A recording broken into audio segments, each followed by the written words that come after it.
theme that you're going to see here. Each day, there's going to be somebody that catches a heavy downpour. Yesterday, it just happened to be between Collierville and Germantown. And really and truly, I will say, like the last 2 or 3 days, Poplar Avenue from like Germantown Parkway all the way down to 269 has been the spot that has been seeing the heaviest rainfall the last couple of days. You see a little spot there, about 3 inches of rainfall. Radar estimates just north of the city of the town of Collierville.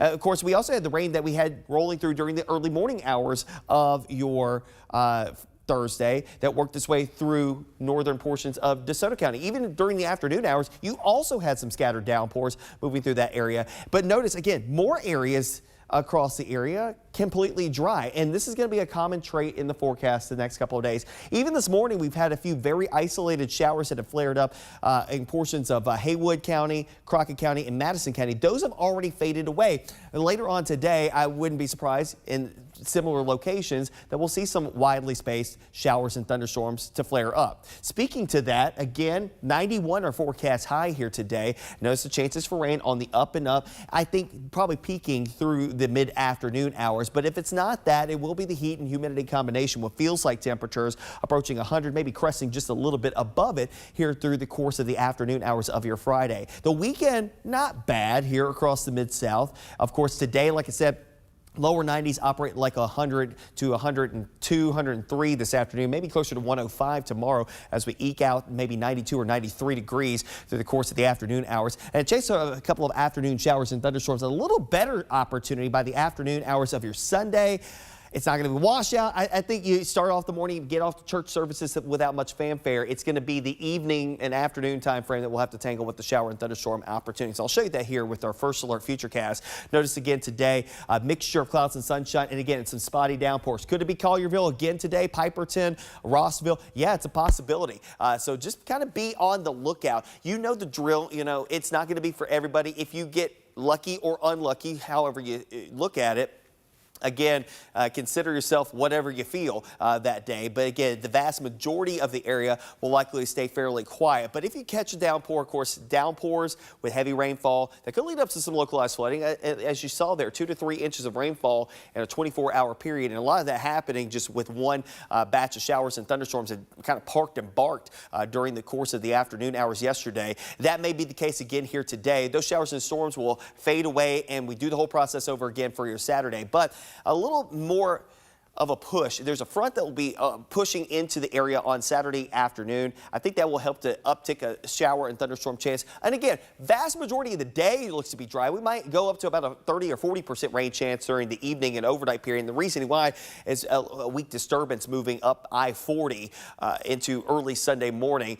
That frontal boundary gets tied up along I-40 going into your Sunday. So any showers and storms will tend to fade away as we start off the day. And yet again, a little better chance for some showers and thunderstorms near and around the I-40 corridor going into your Sunday afternoon. So not everybody catching rainfall all weekend long, but yeah, some of you will have to deal with it. And guess what? That muggy air is not going anywhere. So it keeps the rain chances in play each and every day. And if it's not the rain chances, it'll be the heat and humidity. I will say Tuesday, Wednesday, Thursday, we've got a ridge of high pressure that's going to be building into the area through the mid layers of the atmosphere. And it wouldn't be surprising to me if the rain chances go down just a little bit, but the humidity is going to be there enough that it may push our feels like temperatures a couple of extra notches higher. So about 102 here today, closer to that heat advisory territory for tomorrow. 93 operating more like 105. And again, lower 90s feeling like 102, 103 Sunday, Monday, 105 on Tuesday. And again, nearing heat advisory territory through the middle portion of next week. Of course, stay up to date with the very latest anytime and everywhere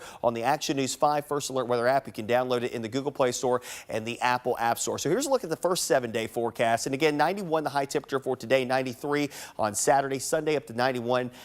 Again, a little better chance for some rain and storms as that frontal boundary kind of scrapes past us these 2 days. The rain chances do start to go down as that ridge starts to expand overhead as we head towards your Tuesday, Wednesday, Thursday.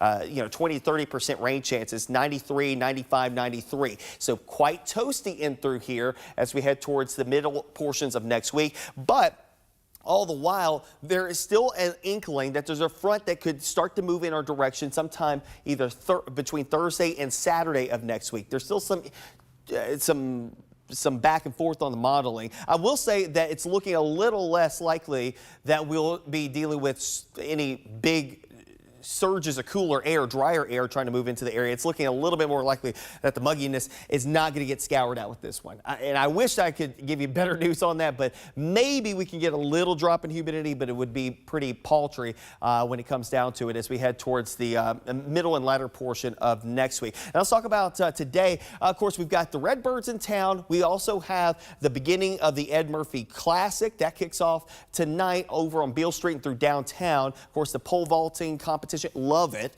there on Beale Street. Temperatures will be about 89 at 6 o'clock, 84 by 8, 10 o'clock about 81 degrees under a partly clear skies. It turns mostly clear as we head through the evening hours. Yesterday started off with a concert up in Ripley, Tennessee for the Lauderdale County Tomato Festival. Continues here today, also for tomorrow as well. I think tomorrow morning, I think you're in good shape. 76 degrees at 7 a.m. 88 by noon, 87 by 5. And again, we'll chance showers and storms in between there, again getting up to about 92, 93 degrees through the course of the afternoon. Also going on, continuing here today and tomorrow, the Slugburger Festival in Corinth, Mississippi. It looks good. I mean, seriously, this is just what we're kind of expecting for this part of the year. I would just ask, how pervasive or how scattered are these showers? Just pop-ups? You know, today I think it'll be kind of pop-up shower and thunderstorm activity. Same thing for tomorrow. The coverage may be a little bit better for Sunday and Monday with that approaching front. But yesterday it was kind of the same thing. We had these storms that just kind of flared up. They rained themselves out, and that's kind of what we dealt with. They drifted to the south and west. Today, I don't think we have a lot of drift to work through, so whatever does flare up, wherever it flares up, probably is going to rain itself out over a given location. So if it just happens to be your backyard again here today, Andrew, it may be another park and bark type of situation. Meanwhile, you go a couple miles to the north and you're in dry air, clear air, and sunshine, just on the other side of the interstate. Yeah, it was once again raining in my neighborhood for sure. It's rained a lot this week. But meteorologist Patrick Ellis keeping us in the know when it comes to the forecast this weekend and beyond. Patrick, thank you. No problem. All right, let's now take a live look from our High Five camera here in Midtown Memphis. Again, 76 degrees, sun is shining, 7:08 is the time. Certainly we'll be checking in with Patrick throughout the morning here on Action News 5's digital desk just to give you updates on that forecast. Okay, so let's talk about some of our interviews scheduled for later today.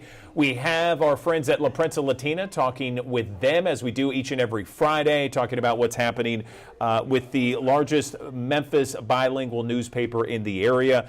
We'll be talking with them at 9:30. And then at 10 o'clock, we're going to be talking with our friend, Dr. Anna Yang. She is a physician at Regional One Hospital, and the issue of bug bites, whether it's spiders or ticks or mosquitoes, all kinds of bugs are out this summer, and she's going to give us kind of the best methods to prevent those bug bites from happening, something that we all have to unfortunately deal with our kids, with our family members throughout the summer months. So we'll be talking about that. We're also going to be talking about great ways to take a family vacation, a hackathon coming up on the University of Memphis campus, what you can do in terms of energy jobs this summer as well and beyond. The energy sector making a huge push for more jobs, millions of jobs in the next 10 years, and how to stay nutritious this summer. All of that coming up on Action News 5's digital desk. But right now, I want to give you another live shot from that High Five camera that you see in downtown Memphis.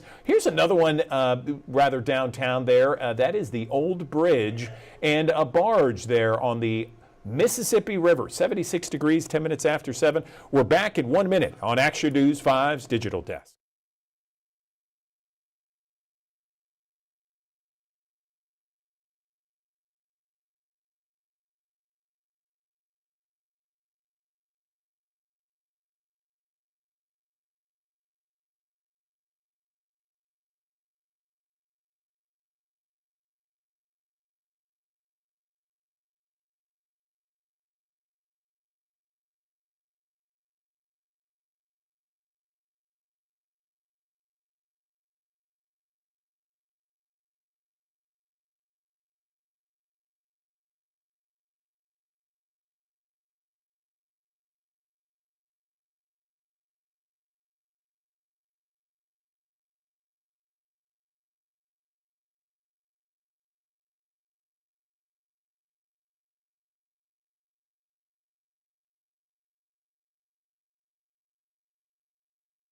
Good morning. Welcome back to the Action News 5 Digital Desk. There is a really cool event that is happening later this month. It is called a sports-themed hackathon, and it's combining all kinds of different things: athletics, tech, innovation. It's going to be on the campus at the University of Memphis. It's going to be at the FedEx Institute of Technology, and this is for middle and high school students. It's happening later this month. It begins July 17th. I'm joined on the Action News 5 Digital Desk by Audrey Willis. She is from Code Crew that is putting on this event. I'm very curious to learn more about it. Audrey, good morning to you. Tell me all about it. What you got?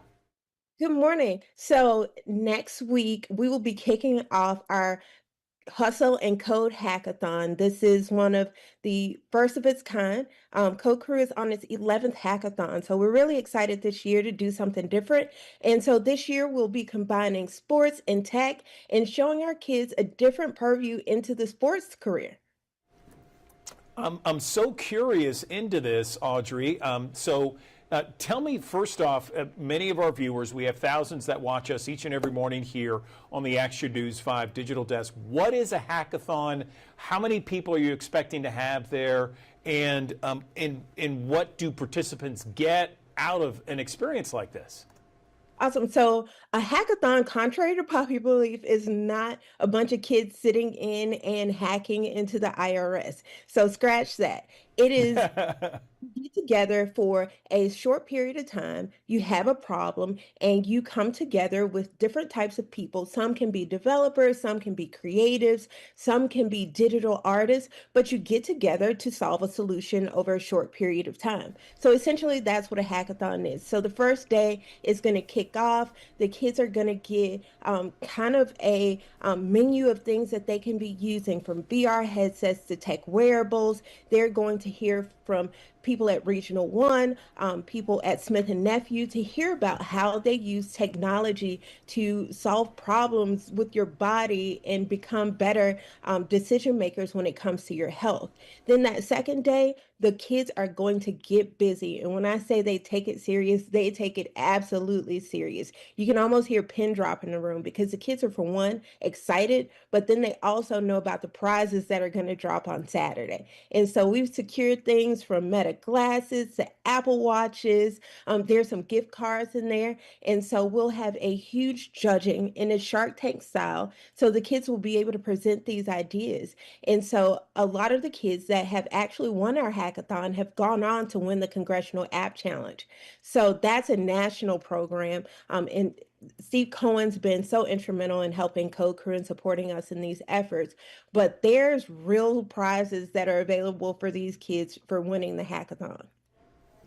It sounds amazing, and we're talking about 300 middle and high school students. Is that right?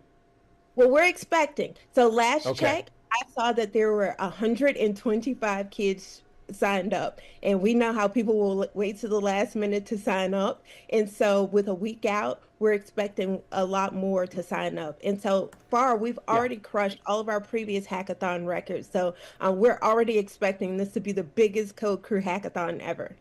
Great. Let me ask you about the kind of student that shows up to this event. Is this someone who is big into STEM? Is it someone who's big into entrepreneurship? Is it someone who's big into writing code and developing apps? Tell me about the profile, if you will, of the student. Well, actually, there's no profile. The wonderful thing about Code Crew is 80% of the kids that we see are seeing tech for the first time. They're writing their first line of code with us. So we create a way all kids can be involved. So they're learning in this process. That's the reason why we have that first day, so they can all be acclimated. And so we structure the teams where there's not a really heavy team of heavy coders or a really heavy team of creatives. There are a mixture of kids from different areas of the city. And it's a beautiful thing when they all come together with this common goal of creating tech with each other. And so it does not matter if you've been a Code Crew student since we started this organization 10 years ago, or this is your first time hearing about Code Crew. There's going to be a space for you to have fun, be creative, and really include yourself and your thoughts in the process. So entrepreneurs, creatives, Even if your kid just thinks they want to be a part of coding and STEM, bring them on out. Tell me about why this is considered a sports themed hackathon. What makes it a little bit sports oriented? So, one, Memphis is a sports town. We love the Grizzlies, we love the Redbirds, we love our Tigers.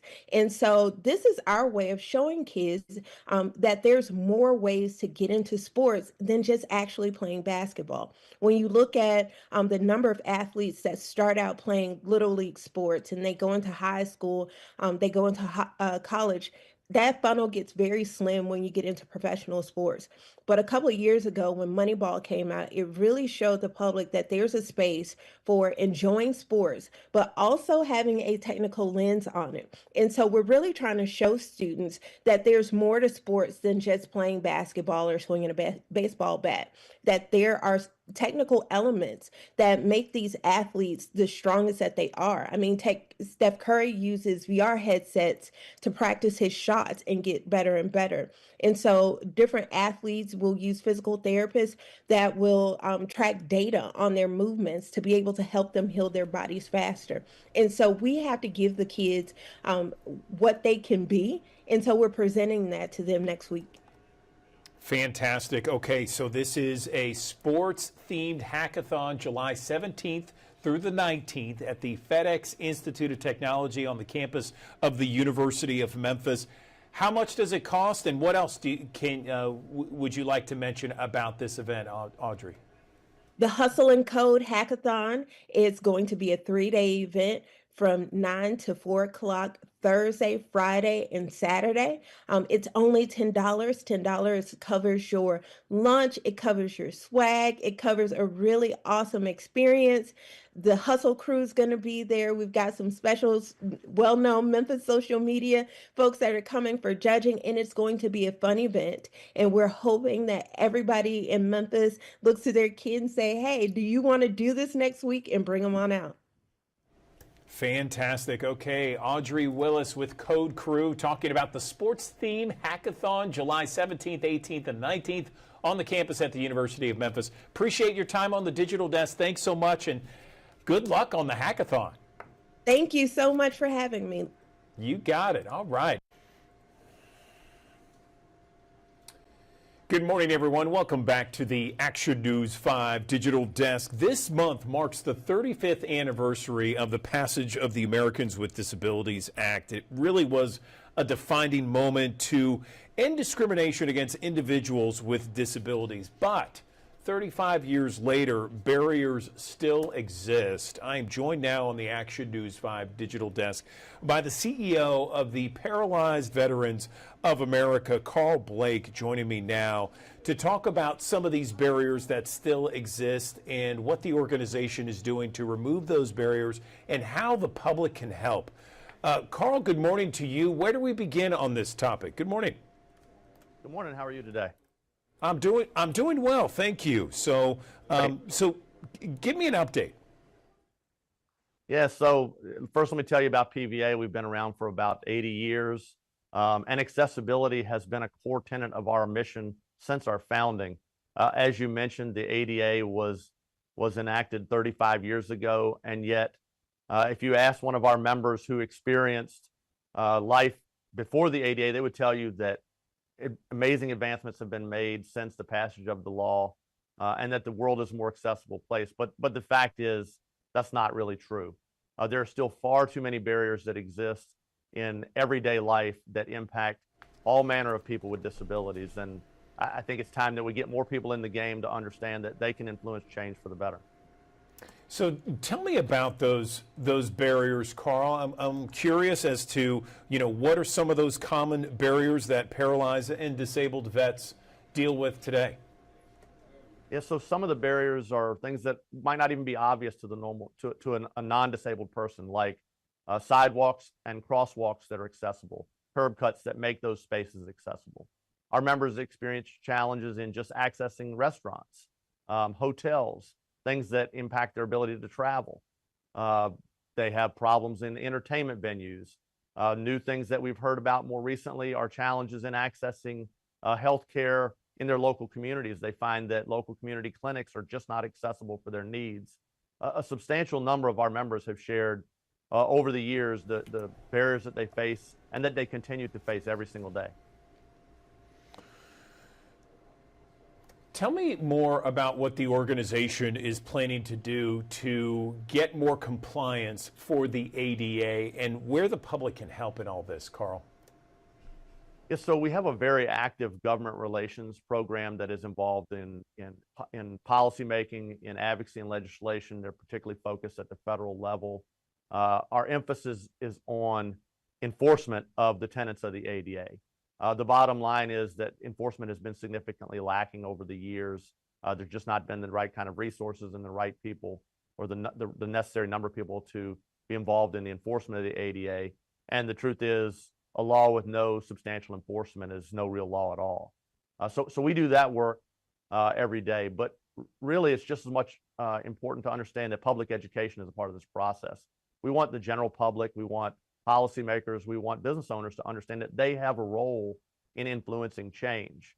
If you go to our website, pva.org, you'll find a list of PSAs that showcase the various types of barriers that people with disabilities experience on a daily basis.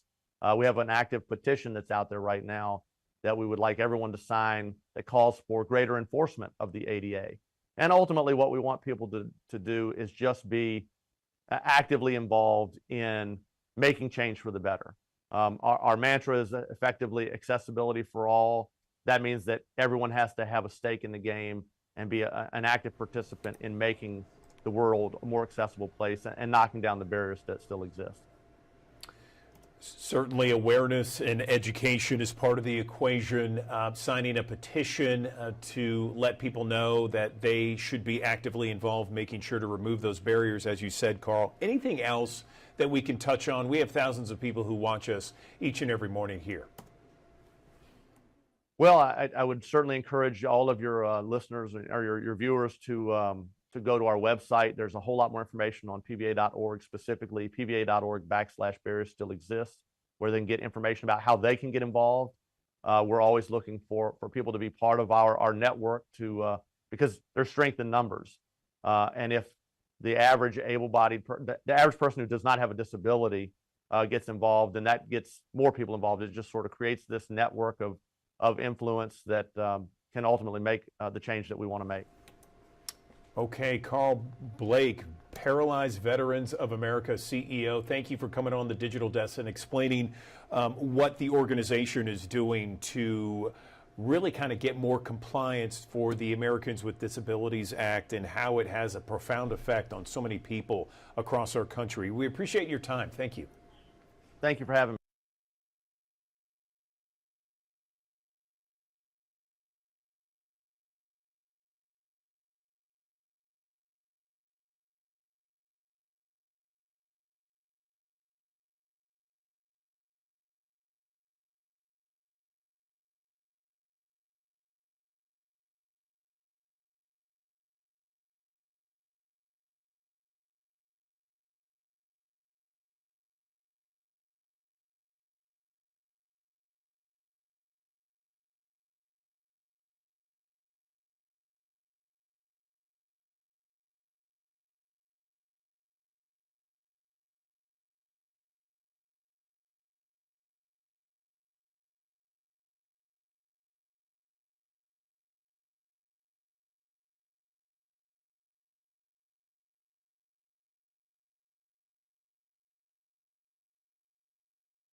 All right, good morning. Welcome back to the Action News 5 Digital Desk. We're in the midst of summer and school's out and everyone's having a good time outdoors, having a lot of fun, whether it's in the pool or at summer camp perhaps. Everyone's having a great time staying active, and certainly you want to make sure that your kids are not only having a great time and staying active, but also being nutritious and healthy when You can, certainly. Let's bring in someone that can help us navigate the nutritious landscape. I'm joined now on the Action News 5 digital desk by Dawn Jackson Blattner. She is someone who is a registered dietitian and a nutritionist, joining us on the digital desk to maybe come up with some creative ideas, tips, suggestions to make our summer healthier. Dawn, good morning to you. Tell us, where do we begin? Oh my goodness. Well, the first stop is, listen, people are forgetting to fuel their fun out there. They're going to pickleball, they're bike riding, they're jump roping, and they're forgetting that all of that is sports. And you need the right sports nutrition to fuel all of that fun activity. Let's hear it. Okay, well, so if you think about it, there's probably 4 things that I like to incorporate in my fitnessy snacks. It's carbs for energy, protein for your muscles, electrolytes because you lose those in sweat, and hydration. So I'm always thinking about those 4 things with my snack. And I'll tell you, I have one favorite fitness food, and that is Natural Delights Medjool dates. And dates, here's why I love them. They are naturally energizing, and there's no added sugar. There's fiber, so it's this long, like natural energy that you feel. And then they're packed with potassium. So potassium is this electrolyte that is great for your muscles. It's great for hydration. And dates taste like caramel. So they are delicious in all of these snacks. So I have 3 snack ideas for you, okay? The first one is before you work out. It's something light but energizing. This is almond butter crunch dates. You take a date, put some almond butter in there, and a pretzel on top. The dates are naturally energizing. The almond butter gives you a pop of protein, and the pretzel gives you salt or sodium that you lose in your sweat. So 2 or 3 of these before you go do something active, awesome, so energizing. And then afterwards, your body needs sort of different nutrition there. It needs something like a caramel apple cottage cheese bowl. Cottage cheese packed with protein. And then I chop up the date, which tastes like caramel, put apple in there, a little granola butter. And this is replenishing and repairing a body that's just been super active. So I love that. Before, after, and now anytime you need a little boost, this is a date milk iced latte. So I take dates blended with my favorite milk, and then I put that with iced coffee. And I drink this like this, naturally sweet, naturally energizing. And you can put this latte into popsicle molds and have a real refreshing treat anytime. You know, I always often thought, Dawn, that dates are some of the most underrated foods out there when it comes to nutrition, when it comes to sweetness. I don't understand why we don't eat more of them. Well, I am so glad that we are here talking about it today because they honestly really are such an important food. That's why I have them in all of my snacks. Because you think about it, you want that energy, and so you can do it before a workout, but you also, after a workout, need to replenish all the energy that you put out there, and so they're great for afterwards as well. So I love the versatility.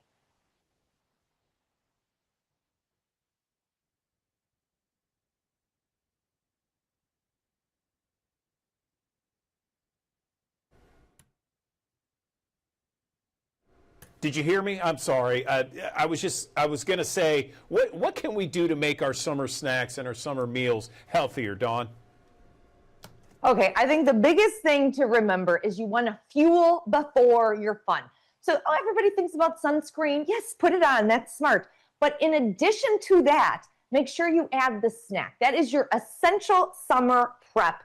And, you know, it really is as simple and delicious as doing something like this, you know, a little date with almond butter and a pretzel. Everybody could do it, and it changes the game when it comes to energy. Fantastic. Okay, so you've mentioned a bunch of different meals, or not meals, but little different recipes, that Snack sort of attack. thing. This is our snack attack here. Thank you. Thank you. Where can we get these recipes? Because I'm curious about that. Yes, so the food that I've been talking about this whole time, it's like, where do you get Natural Delights Medjool dates? Amazon. You can also check their store locator, which is on naturaldelights.com. Naturaldelights.com. Okay, well, listen, we appreciate it. Dawn, thank you so much for these great summer nutrition tips. We could all use them. Dawn Jackson Blattner joining us on the digital desk. Thank you.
Good morning. Welcome back to the Action News 5 digital desk. There is a reporter at the Daily Memphian who covers XAI and everything around it more than anybody else. I'm joined on the Action News 5 digital desk by Sam Hardiman. And Sam, your latest headline from your story is how the fight over Elon Musk's air permit could change Memphis.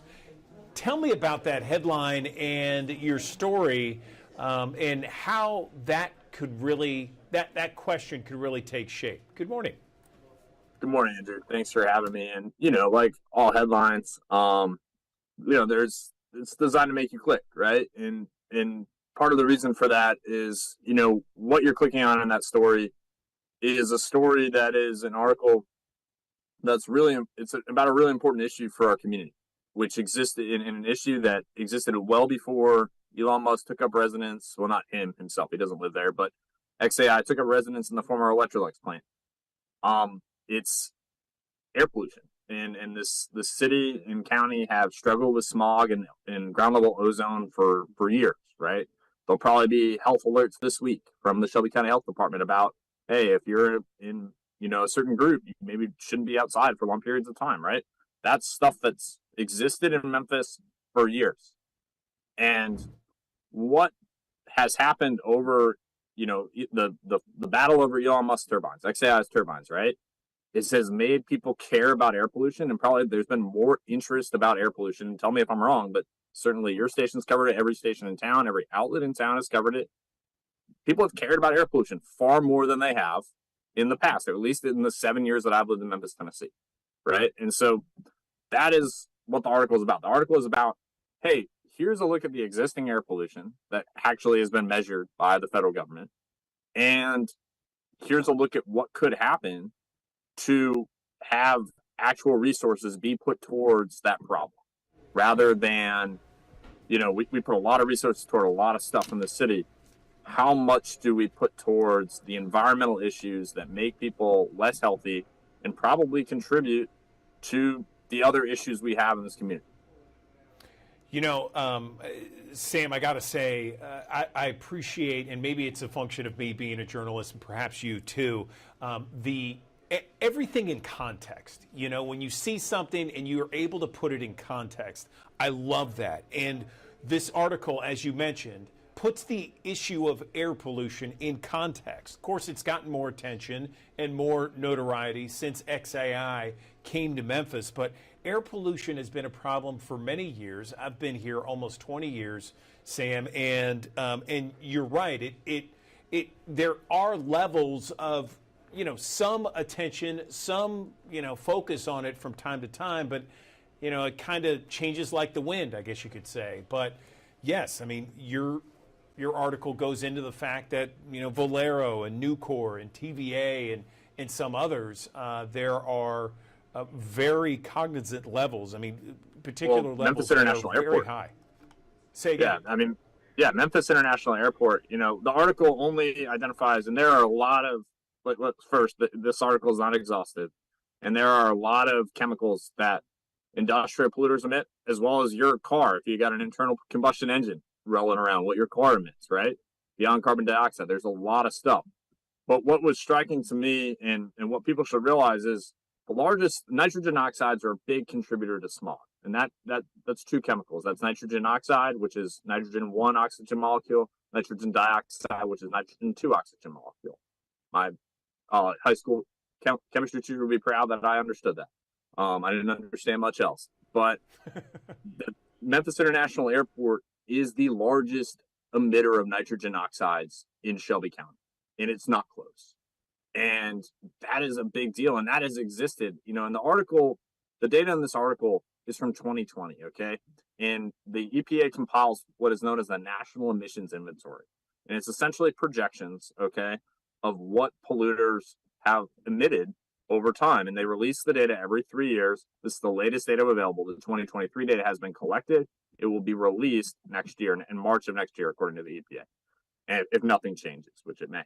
But just looking at that, looking at Memphis International Airport, looking at Valero's Memphis refinery, right, which have both of these things have been in existence in Memphis, Tennessee for a long, long time. right? Same with TVA's Allen combined cycle plant, right? And before that, there was the Allen fossil plant, which likely emitted more.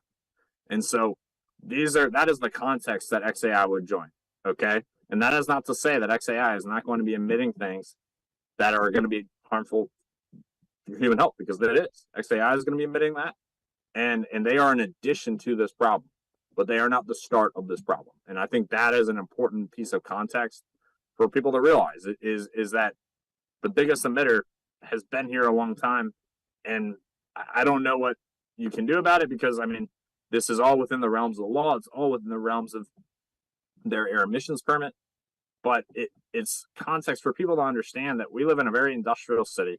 We have the busiest cargo airport in North America, sometimes the world, probably depending on the day and the month. And then we also have a tremendous amount of train yards here. Union Pacific's rail yard here, big emitter of nitrogen oxides. Same with Canadian National's rail yard here, big emitter of nitrogen oxides. And so all of that heavy industry and all that concentration is the baseline of what Memphis interacts with and what Memphis deals with. And so everything from XAI is just an addition to that. And I think that's something that people really need to keep in mind. I don't think anyone else has put it in that context, and Sam, I appreciate it. In addition, our viewers will be able, if you read Sam's article, will be able to just get the latest on what XAI is doing in terms of, you know, natural gas turbines and various things as they expand in Memphis. Anything else you wanted to mention, Sam, before we let you go? No, I don't. I always appreciate y'all having me on, and I just hope that people will read the article. Please support our work at the Daily Memphian, either through subscription or donation or both, because the work isn't free, and we're really trying to educate this community the best we can. I liked how you ended it, where you said, you know, all parties on this topic of air pollution, Mayor Young is willing to work with people to find solutions, or at least work on bringing that air pollution down. It was a nice, fitting way to end the article. Sam Hardiman, appreciate your time and appreciate all the hard work you do at the Daily Memphian. Thanks for coming on the Digital Desk. We appreciate it.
Good morning. Welcome back to the Action News 5 Digital Desk. We always love checking in with our friends from Memphis Botanic Garden. I'm joined on the Action News 5 Digital Desk by Olivia Wall. And Olivia, I got to say, it looks fantastic where you are. How are things at the Botanic Garden? Good morning.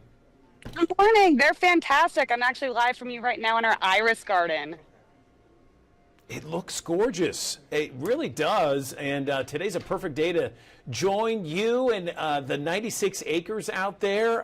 It's always a beautiful gem in our area here, Memphis and the Mid-South. Tell me what else is going on there. Yeah, we're super excited. We're counting down to our second Live of the Garden show with Parker McCollum, featuring special guest Vincent Mason, and that's on July 18th. Why I'm in the Iris Garden, actually, is because we're just a stone's throw away from our Radiance Amphitheater. And that should be a really fun garden party and a really good way to continue the summer activities out here. I know you had Third Eye Blind just a couple weeks ago. How did that turn out? Oh, it's fantastic. It's obviously we're in the summer heat mode right now, but once that sun goes down and it sets, it's just an absolutely wonderful atmosphere out here. We've got lush grass. Bring your own coolers, bring your own chairs, bring your own blankets, spread out, make a night of it. Bring your friends, and just enjoy a really wonderful concert at a beautiful setting. Yes, absolutely. Anything else that's happening in the Garden between now and July 18th?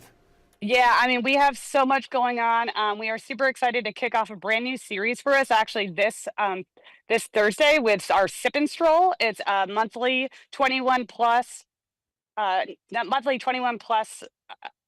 walk that you can feature different parts of the garden, get a cocktail, get a mocktail, and just kind of slowly sip and stroll a nice happy hour. So that's starting July 3rd.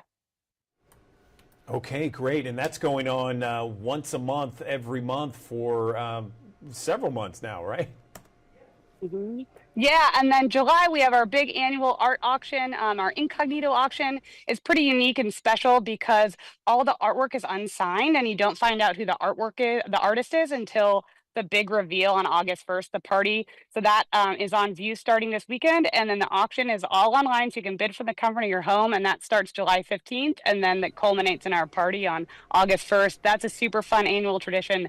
Folks love it. We encourage you to come on out, see the artwork, bid on stuff, and come to the party. New this year, it's totally free and open to the public, so you don't need a ticket. You can just come, check out the artwork, and bid. That sounds cool. That's I love how you guys just throughout the year have all kinds of amazing events happening at the Botanic Garden. And I guess the best place to go online to find out about these events is where? Do our website, membg.org. That has everything coming up. Obviously, you can follow us on Facebook and on Instagram to get all of the up-to-date information. We are constantly trying to share not only events that are going on, but just like what's blooming in the garden. You have these beautiful cone flowers right behind me. But the garden is super lush and decked out in tropicals right now. So everywhere you go, it's just pops of color, blooms everywhere. I'm standing here right now. I see a beautiful swallowtail butterfly just beyond the camera. So, come on out, take a walk through the garden and really enjoy the urban oasis we have that's available to our community. Certainly an oasis in Memphis. Thank you, Olivia Wall, joining us on the Digital Desk.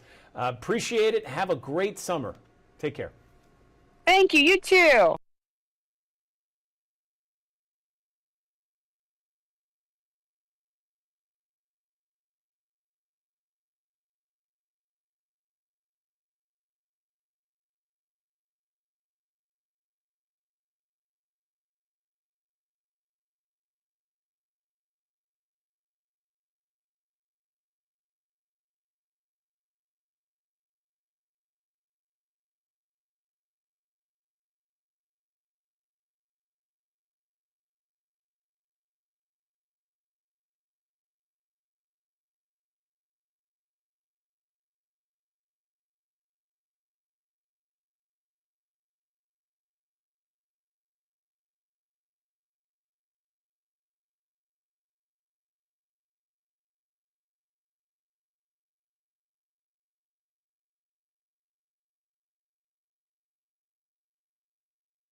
Good morning. Welcome back to the Action News 5 Digital Desk. Well, if you've stepped outside, you know that the heat is on this summer in Memphis and the Mid-South. Going to be a hot one as it is each and every year. So what's the best way to hydrate yourself? A lot of people say, okay, hydration, I got to drink lots of water. Well, what about electrolytes? And what about really kind of fulfilling your body with all that energy in addition to just water? When should we use electrolytes? When should we not?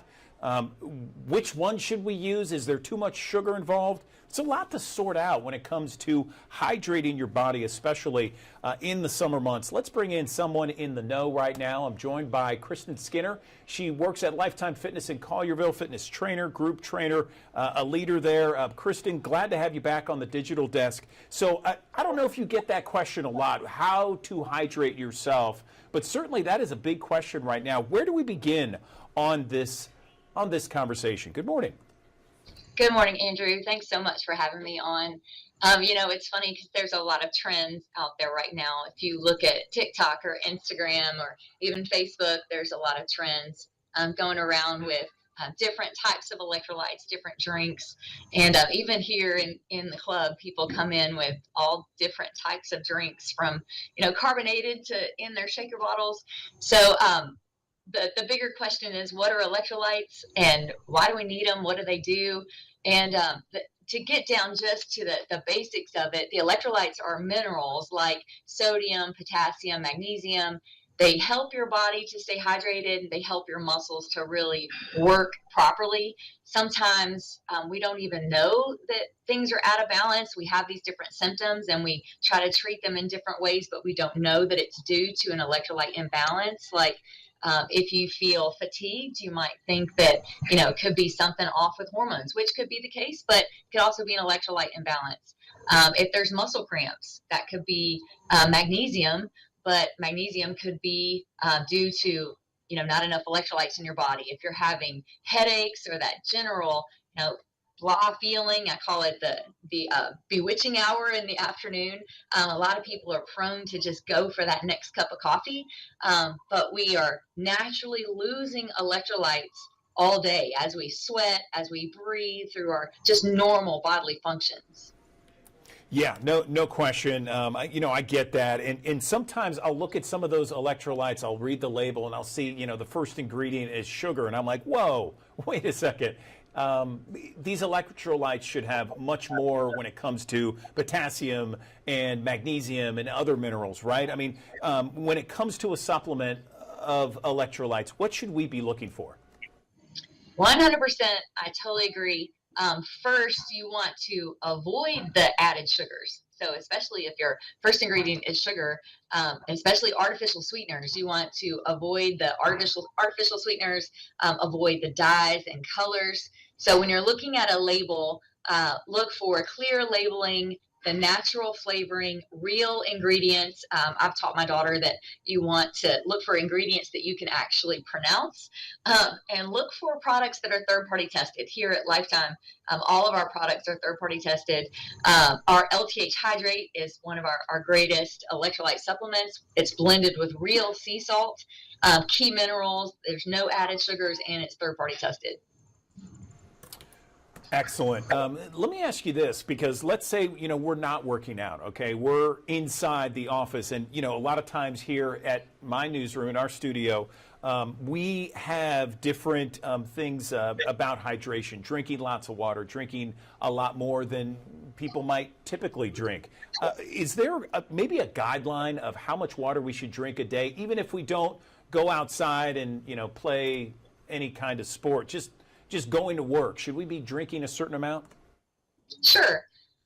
If you think about your body weight in kilograms, now that's a lot. Let's say if you have an average human, 1 pound per kilogram of body weight, if you're aiming for, even the easy way is 8-ounce glasses. That would put you at 64 ounces in a day. Okay, that's an easy no-brainer, and it should be something that everyone could accomplish. If you started with just a bottle of water or your water bottle that you carry every day and aim to refill it 4 times, average water bottle will be somewhere between 12 and 24 ounces. So if you had a pretty big cup like that, if you just aim to refill that about 4 times, that would be pretty good, especially if you're not planning to be outside, if you're not planning to be active. But I'm glad you brought that up, because adding in electrolytes are not for everybody. And so if you have a desk job and you're sitting inside all day, it might not be necessary that you have to actually add in more electrolytes. Just drinking plenty of water would be ideal. Excellent. Good to hear. Where do people make the biggest mistakes, Kristen, when it comes to hydration? Well, I would say one of the biggest mistakes is not starting soon enough. So making sure that we've got our bodies efficiently hydrated, starting early. Also, making sure you've got the right products. You're not starting with something that's based on sugar. Especially if you're going to be in hot and humid conditions. make sure you start early and then keep it onboarding as you go. You can also alternate between some electrolytes and water, but where a lot of people nowadays, I feel like, make a lot of mistakes is they're not getting enough rest and they're drinking a lot of caffeine or taking a lot of caffeine supplements and misperceiving the cues that their body is beginning to dehydrate when an electrolyte supplement would be really helpful. Good point, Kristen. Anything else you can mention right now that our thousands of people who watch us each and every morning might find perhaps to their advantage this summer? Yeah, there's a lot of benefits when it comes to supplementing with an electrolyte. If you think about your hydration efficiency, your body actually uses water more effectively when electrolytes are present. So sometimes, especially when it's really hot and humid, plain water can just go right through you. But with an electrolyte, it actually gets absorbed and utilized at the cellular level, so it can apply more benefits when it comes to hydrating your cells. If you're using it during workouts, whether you're inside or outside, you have sustained energy. Sometimes, during workouts, especially if you have a longer workout, you feel like you hit a wall about 30 minutes into your workout, but having that proper electrolyte balance can help to maintain the blood volume and supports consistent muscle contractions throughout the workout. Not only during your workout, but then your recovery after the workout, electrolytes can help to reduce muscle soreness and support the repair process that happens after exercise. And then last, your focus and your clarity. If you're not hydrated, you tend to feel foggy. So proper hydration with electrolytes supports that cognitive function and reduces that afternoon brain fog. Nice. Okay, just to recap, when it comes to electrolytes and what we should include if we in fact do have electrolytes in our water, we're talking about minerals like sodium, potassium, magnesium, sea salt, anything else?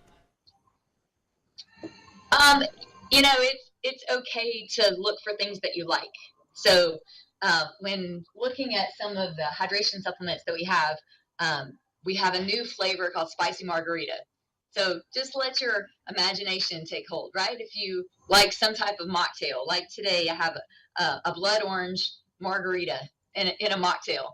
One that I also like is a peach mango refresher. So we have a peach mango flavor. So you don't necessarily have to buy an electrolyte drink right off the shelf. A lot of times we're looking for things that we would like, things that would taste good.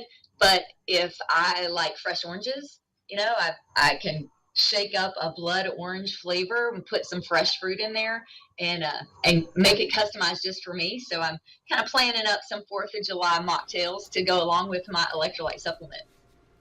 I'll take a spicy margarita later this afternoon. Kristen Skinner, thank you so much for joining us on the Digital Desk. We appreciate the knowledge. Very beneficial, certainly, and very timely for the summer months. Thank you. Absolutely. Y'all have a great day. Okay.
Thanks for joining us here on the Action News 5 Digital Desk here on a Friday morning. Here's a look at what we saw yesterday, 24 hours worth of rainfall here across the Mid-South. And of course, some spots 2 to 3 inches of rainfall. And notice in a lot of locations, even inside of Shelby County, a lot of locations staying dry. This is the scattered and spotty nature of the showers and thunderstorms that we will see probably all the way through the upcoming weekend. But occasionally you'll see a couple of clusters of showers and storms that may flare up. Even yesterday, even through the course of the morning into the afternoon hours, another round of showers and storms moving through portions of DeSoto County. Another 2 inches of rainfall out closer to Lewisburg. Now today, another opportunity for some spotty downpours still in play as we go through the course of your Friday. Temperatures will top out lower 90s, but if it's not that, it will be the heat and humidity combination. Feels like temperatures up around 100 to 103 degrees later on today. If you've got weekend plans, I think in general, I think you're in good shape. The earlier that you do things, obviously a little bit more comfortable to contend with, but also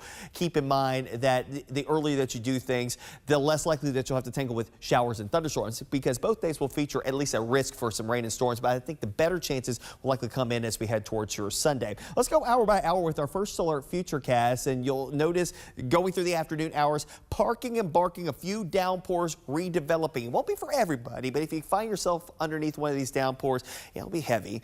Some frequent lightning, some gusty wind action. Of course, you might get a quick low-lying poor drainage issue, flooding type of situation that may unfold in short order. Those showers and storms tending to fade away pretty quickly after sunset. Lower and middle 70s to start off early on your Saturday, with a mixture of clouds and sunshine. Will bubble up another round of widely spaced showers and storms going into your Saturday afternoon. But notice in the north and west, there's a line of showers and storms and approaching disturbance from the south and west. That will combine for a round of showers and storms that have a little bit more impact later in the day. So a lot of your Saturday looks to be dry. It's Saturday evening that we may have a better chance for some rain and storms to roll through the area. It may have some staying power even into the overnight period into early Sunday. And then we do the whole process over again, getting off the church services early on Sunday. I think you're in good shape. But the afternoon, maybe for Sunday lunch, you might start to see those scattered downpours closer to I-40 with the frontal boundary that's going to be sliding across the region at that point. A little drier by the time we go into early Monday morning, and then we'll do the whole process over again, likely during the afternoon hours. Pretty steamy air in place all the way through the next 7 days in the very least. We were looking at this yesterday, give you a first alert to this, that we were seeing some inklings of a cold front that could swing through the area late next week. It's looking more and more likely that that front will just scrape past us. It's not going to necessarily come sweeping through. There was some indication that it could sweep through. And if it still could change, we're still 7-8 days away from that actually happening. If it does, hey, that will knock the numbers back a couple of notches. That'll be nice. Maybe bring in a little drier air. That'll be nice. But it won't be super long stayed here across the region. But of course, because of the high heat, high humidity combination, feels like temperatures each and every day hovering between about 100 and 105. Some days may nudge up against heat advisory territory, so don't be surprised. Maybe the Delta locations, maybe as early as tomorrow, may have a heat advisory there. Same thing on Tuesday, maybe a region-wide heat advisory coming up on Wednesday. So I want to give you that first alert that in a couple of days here in the next 7, in the very least, could have a couple of heat advisories being issued here across the Mid-South. Of course, the interactive radar, your friend, as we go through the afternoon hours of each day. Want to keep an eye to the sky and an eye on the radar on the First Alert Doppler radar on the First Alert weather app. You can download it in the Google Play Store and the Apple App Store. So let's take a look at that extended forecast. Of course, looking pretty toasty once we get into mid next week. That comes by way of a ridge of high pressure that's going to expand over the area and actually knocks the numbers back a couple of notches on the rain chances. In the short term, 91, a mixture of clouds and sunshine going into your Friday afternoon. If you got plans heading to the Ed Murphy Classic, of course, both tonight and tomorrow, I think we're going to be in decent shape, but there may be a shower or thunderstorm tonight if you're heading down to Beale Street for the pole vaulting competition. Temperatures in the 80s, near 90 by 6, dropping off to the low 80s by about 10 o'clock in the evening. Of course, we also got the Slug Burger Festival ongoing over in Corinth, Mississippi. That started yesterday, continues today and tomorrow, going into Saturday, starting really last night in Ripley, Tennessee, continuing today and going into your Saturday, the Lauderdale County Tomato Festival in Ripley. And I think we may have a little better chance for a shower thunderstorm, maybe upwards of about a 30% chance by the end of the day on Saturday. But otherwise, again, it's going to be a toasty one. Temperatures there in the low 90s going into the afternoon hours across the Mid-South. Of course, we'll stay up to date with the very latest city time and everywhere on the Action News 5 First Alert Weather app. You can stay up to date with us here online and on air each and every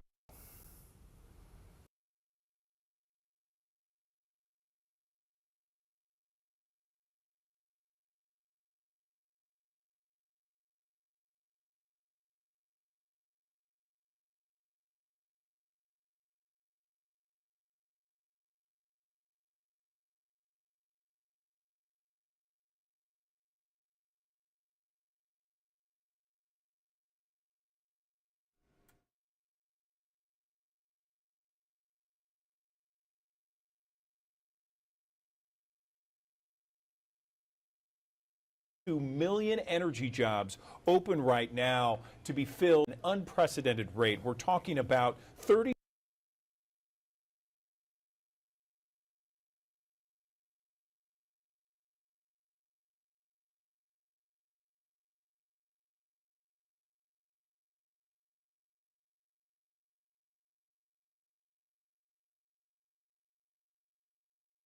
An unprecedented rate. We're talking about 32 million energy jobs open right now to be filled within the next decade. So the next decade, 32 million jobs in the energy sector. Joining me now to talk more about that are a couple of people here, Gabriela Colon and Ignacio Estella. Good morning to you both. First off, Ignacio, let's talk with you and tell me about some of those jobs that are going to be open. Good morning. Good morning. Thank you. Thank you for your question. I take into account that the opportunity is extraordinary and the moment is exciting.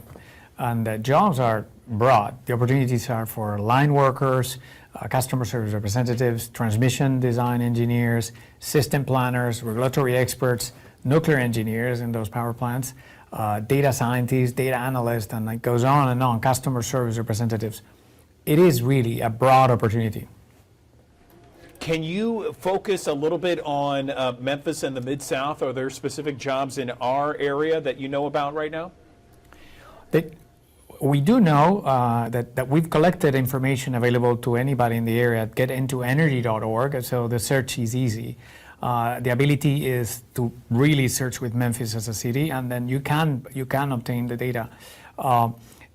It is really searchable in an easy way. You have the title, you have the city or the state, and then you have the company. So it is really connected to the website that you can see in the back of us, getintoenergy.org. What we do know is that it is a great amount of information because most schools, energy companies, and the workforce experts have joined together to put that resource available online and available to your viewers. All right, so Gabriela, over to you here. I want to ask you, tell me about why people should look in the energy industry. Why is now the right time, other than these job openings? Oh, hi, good morning. Well, absolutely. The energy industry offers high stability. They offer also highly competitive salaries and benefits. In addition to making a powerful impact in your community through the work that you do.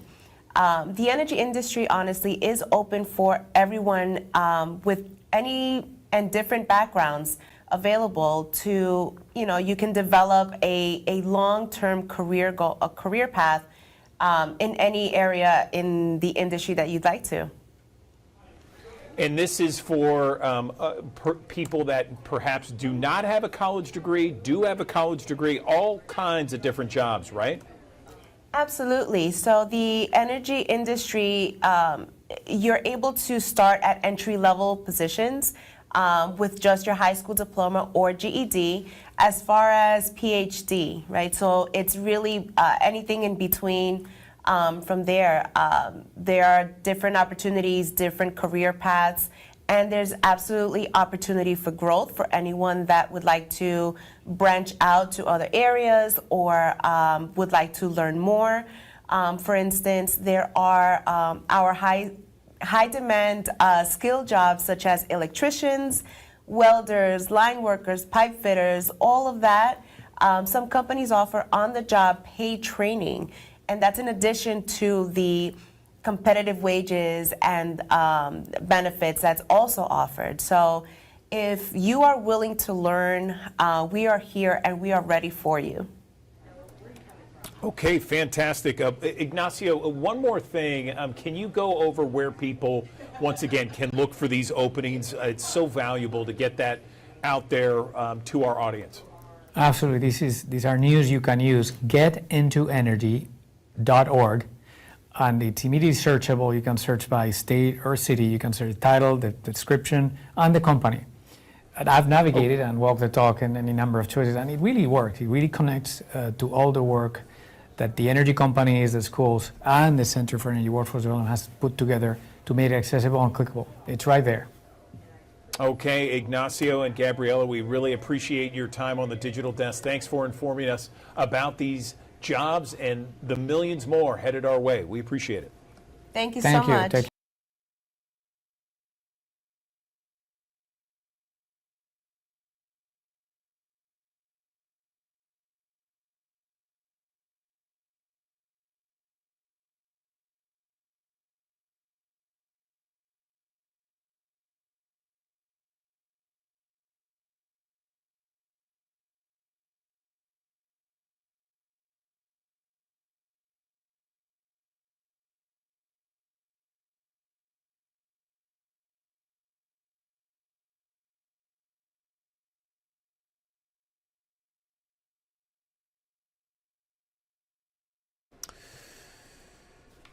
Good morning. Welcome back to the Action News 5 Digital Desk. Well, if you can remember, I know that there are plenty of people in our audience this morning that remember the memory of a road trip. And perhaps it was stuffed in the car with siblings and your parents going to areas you've never been to before. But it was the process of doing that. Sometimes those nostalgic memories can stick with you for years, decades, your whole life, really. And so there is a new book I want to tell you about, and it is called The Great American Retro Road Trip, a celebration of roadside America. Here are some of the pictures from that book that just got published, and I am holding a copy of that book right now on the Action News 5 Digital Desk. I'm happy to be joined by the author of that book. I am joined by Rolando Pujol, who is joining us now to talk a little bit about why he wrote this Great American Retro Road Trip. Rolando, good morning to you. Thanks for coming on the Digital Desk. Tell me some of the reasons why you wrote this book. Thank you very much. It's great to be here. This is a book that I've probably had in me for most of my life. And you could probably argue I started doing the research when I was 4, when I took one of those road trips that you're talking about with my family from New York City down to Miami, and all the interesting stops that we made along the way. I felt the need to write this book because I discovered that so many people connect to these places and to these roadside quirks and these old diners and these old attractions and all of this history that we find along our roads. I mean, so much of this is distinctly American. It's a distinctly American manifestation of who we are, of our creativity, of our moxie, of our marketing muscle. And so we connect with these places in a very, very tangible way. And I discovered that a lot of people were just like me, because on social media, my content was increasingly finding wider audiences, it was going viral, and that led to an email one day from a publisher here in New York that said, "Hey, we love what you're doing. Many people seem to enjoy this content too. Would you like to write a book?" And when you get an email like that, you'd be wise to respond to it and say yes. Yeah, no question about it. You know, I was... Rolando, I got to say, I was flipping through it, and my producer and I, we were going through the various pages. We found a couple from our area. There was one in Tunica, Mississippi. So Tunica, Mississippi, the Blue and White restaurant has been welcoming hungry travelers since 1924. And it talks about the history of the restaurant, why it was moved to that particular station. It's got pictures of it as well. And then, of course, when you think of Memphis, you know, you think of music, you think of the blues, Elvis Presley, and Marlowe's Ribs Restaurant, which is right by Graceland. Also a section there going on and on about it. Can you tell me why you focused on a couple of those here in our area? Absolutely. I mean, there's so much to see widely throughout the state, but of course, Memphis is overwhelming, right? The amount of history, the amount of lovely neon signs that you had to pick a couple that sort of jumped out at you, and these did. I liked Marlowe's in part because it immediately caught my eye with that cute little pig that they have outside. The story about limo drives, getting picked up and brought in style to enjoy your feast. I even included, of course, you're in Memphis and you've got Elvis Presley and all that wonderful Graceland legacy. But I mean, I could have included Graceland and done a whole thing on that, but rather everyone knows that. But do they know about the little Elvis neon sign at the Days Inn down the street. They may not know that, but it's so fun and it's so interesting that I said, you know what, that'll be my nod to Elvis. I mean, that's what we're going to include in the book.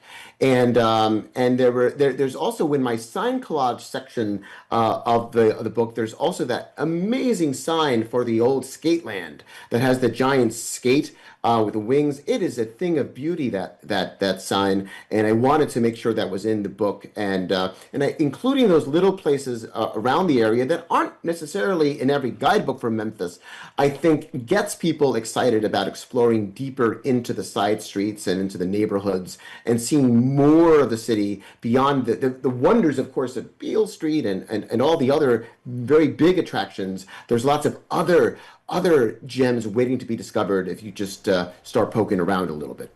I 100% agree with you, and I can think back to my own retro American road trip when I was younger. I grew up in Florida, South Florida, and then my dad grew up in Ohio, in Canton, Ohio, and we would go every year to see his family and his parents up in Canton, Ohio. And so as the book says, there's all kinds of different diners and just kind of roadside areas that you would never see on a tourist guide, but certainly you experience that and you get to know it when you make these kind of road trips. If you had, Rolando, maybe a guide, a bullet point of maybe 3 or 4 bullet points you'd give to someone who said, you know what, that's what I want to do with my family. I want to take a road trip. I want to make it nostalgic for my kids and for my wife or spouse, whatever.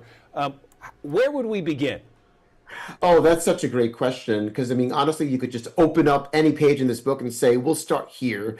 But one great place to start, I mean, you could go down, let's think about Florida, right? You can go to, of course, there's Disney, and that's a major draw for families. But then just once you're done visiting Disney, there's all this wonderful old Florida around Disney, these old attractions like the Wiki Wachee Mermaids and Sunken Gardens in St. Pete, and those little quirky roadside attractions where you can buy orange juice, you can have a little sip of orange juice and see live gators, a lot of in Gatorland, which is in the Orlando area. So I would say pick a place where there's something that everyone's going to like, that everyone can agree on, and then look for the interesting roadside stops that aren't as obvious, that you may not be convinced your kids will like, but if you actually get there, guaranteed it's going to form a powerful memory for you and for your children. I love it. Yes, I agree with you 100%. Anything else you want to mention about this book, other travel tips you'd like to give to people where they can create their own travel tip, and some other things that you noticed along the way, Rolando? Absolutely, yes. I mean, I think the reason I wrote this book is I really want people to appreciate these nostalgic stops, because I'll tell you, in the 6 months since the book hit the presses, when we were finally locked, quite a number of these places have closed, or they've lost their sign. Just this week, we got word that a historic restaurant in Los Angeles, Cole's French Dip, will be closing in August, and yet there it is, memorialized in the book. So I think it's very, very important that this book serves as an act of preservation, in my opinion. And I certainly hope that people can use it to support these places, because we want them to stay alive so they can be enjoyed by new generations. No question about it. There it is, looking at some of the pictures inside the pages of the Great American Retro Road Trip, a celebration of roadside Americana. And we have Rolando Pujols joining us on the Action News 5 digital desk to talk about his book. Finally, if someone wanted to buy this book, where can they do so, and what would you tell them when they buy it? Should they read cover to cover? Should they go to the specific region where they want to travel? What do you think? I think basically they can buy it pretty much anywhere. The book is available in most bookstores. If you want to support your local bookstore, you can certainly do that. I highly encourage that. Or just go on Amazon or some online retailer can get it to you pretty quickly. And once you have the book, I think the book can be handled really any way you like. I mean, you can read it cover to cover. I've heard people who've done that, but many others, they put it on their coffee table or they just carry it around with them and they dip into it for little bits of inspiration or to get ideas when they're planning a trip. So there's different ways that you can enjoy it. Perfect. Okay, Rolando, really appreciate you joining us on the Action News 5 digital desk. Thanks so much for giving us the deep dive into the book, including those areas here in Memphis and the Mid-South. We appreciate your time. Congratulations on the book. Thank you so much. Have a great day.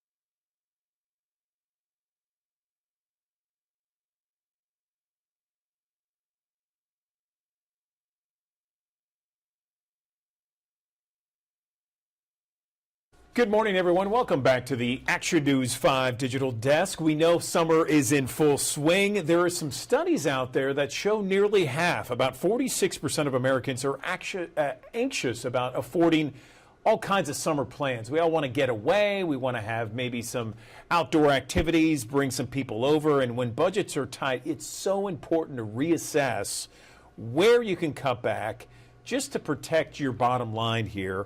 So let's talk about tips for summer spending right now. I am joined on the Action News 5 digital desk by Courtney Alev. She is someone who works at Credit Karma. She is considered a consumer financial advocate, and she's going to help us when it comes to tips for spending this summer. I was reading some of your notes, Courtney. I love it. Let's dive right in and talk about some great tips for people that want to have some fun this summer, but are on a strict budget. Good morning. Good morning. So let's hear it. We know a lot of Americans are very nervous about their spending this summer. You mentioned that about half of Americans are anxious about funding their summer plans, and 2/3 are opting for more budget-friendly activities this summer. But we also know that that does not apply to everyone. About half of young Americans say they are planning on prioritizing fun over their finances this summer, especially when it comes to things like travel or dining out or vacation. And that can really have an impact on their wallet and potentially lead to debt. Yeah, and some of the notes I saw was they were great. And one of them talked about when you want to bring people over, let's say, you want to bring them over for grilling outside in the backyard. It's important to consider some things before you do that. Tell me more. It's a great idea when you make a summer plan, to make sure it fits into your budget. It's not about not planning for the summer, but making plans that really work with your financial goals. For example, a lot of us love to travel over the summer, but we expect it to be really expensive. The good news is we all have a lot of local gems that are close by. Maybe it's camping, maybe it's a road trip or a visit to a lake. You can split the cost for gas or groceries with friends or family, and you can borrow gear you might need but not have. Those can be great ways to really keep the cost per person low for some summer travel while still getting that change of scenery that so many of us want during this season. And we all love dining out, especially on a nice summer evening, but we've also seen the cost of eating out has really gone up substantially. And this is where I'd really recommend considering dining in. It can be just as much fun, and I encourage folks to set up a theme night. Maybe it's DIY pizzas or a backyard barbecue. Those are some ways that you can really keep the cost a bit lower, but still have those fun travel or social experiences this summer with your friends and family. And the idea of planning meals around sales at the grocery store, I love that. Yes, it's a great time to be budget conscious. There's a lot of different sales and promotions happening. Anytime that you can you can take advantage of a deal, it's a good opportunity to do so. For example, with back to school shopping, even though it's summer just started, it's really going to be here before we know it. There's already retailers that are starting to offer sales, promotions, and price match guarantees. And so making a game plan now in summer can make sure that you're taking advantage of those sales and promotions once it comes time to shop. What are some other practical approaches? You mentioned travel. We've talked about food, grocery store kind of sales. What else? It's a great idea to just be really mindful of your spending this summer. For example, maybe you're taking one trip already. Perhaps it's a friend's wedding, it's a family reunion, or a music festival that you've really wanted to go to. Try making that your one main splurge for the summer, and then see where you can cut back on other non-essentials. Maybe it's less dining out, maybe it's less ride sharing, or whatever that is for you. That can really help you focus your extra money and time and energy on that one splurge while keeping the rest of your budget in check. I know for me, I'm going to a music festival this summer with friends that I'm really excited about, and I'm also sleeping on their couch instead of getting a hotel. And that's one way to make sure I'm doing fun things with my summer without totally breaking my budget. And it's really important to make sure you are being really intentional with how you're funding that summer fun. One interesting thing we saw is about 3/4 of Gen Zers say that buy now, pay later options, which are increasingly common, actually encourage them to spend more money than maybe they can actually afford. And so it's a really good idea before you click buy on any of those summer plans or purchases to make sure that it's something that fits into your budget, not just now, but later as well. Yeah, the budget stuff is key, especially when it comes to going in debt or staying out of debt. Listen, Courtney Alev, we really appreciate your time on the Digital Desk. Thank you for these tips for a fun and happy summer. We appreciate it. Thank you.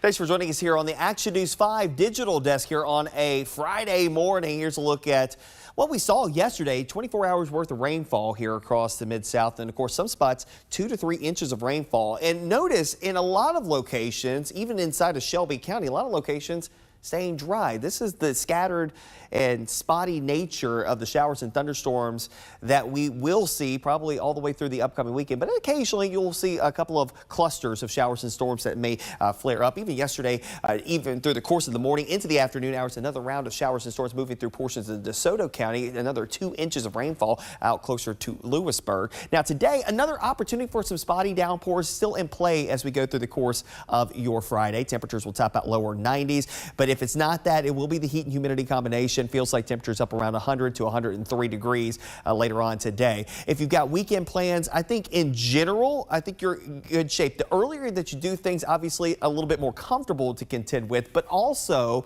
keep in mind that the earlier that you do things, the less likely that you'll have to tangle with showers and thunderstorms, because both days will feature at least a risk for some rain and storms, but I think the better chances will likely come in as we head towards your Sunday. Let's go hour by hour with our first solar futurecast, and you'll notice going through the afternoon hours, parking and barking, a few downpours redeveloping. It won't be for everybody, but if you find yourself underneath one of these downpours, it'll be heavy.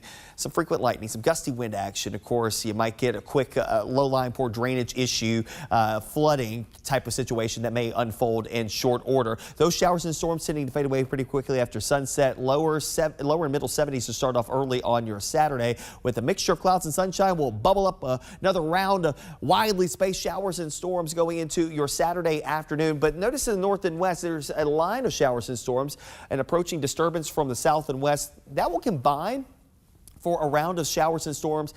have a little bit more impact later in the day. So a lot of your Saturday looks to be dry. It's Saturday evening that we may have a better chance for some rain and storms to roll through the area. It may have some staying power even into the overnight period into early Sunday. And then we do the whole process over again, getting off the church services early on Sunday. I think you're in good shape. But the afternoon, maybe for Sunday lunch, you might start to see those scattered downpours closer to I-40 with the frontal boundary that's going to be sliding across the region at that point. A little drier by the time we go into early Monday morning, and then we'll do the whole process over again, likely during the afternoon hours. Pretty steamy air in place all the way through the next 7 days in the very least. We were looking at this yesterday, give you a first alert to this, that we were seeing some inklings of a cold front that could swing through the area late next week.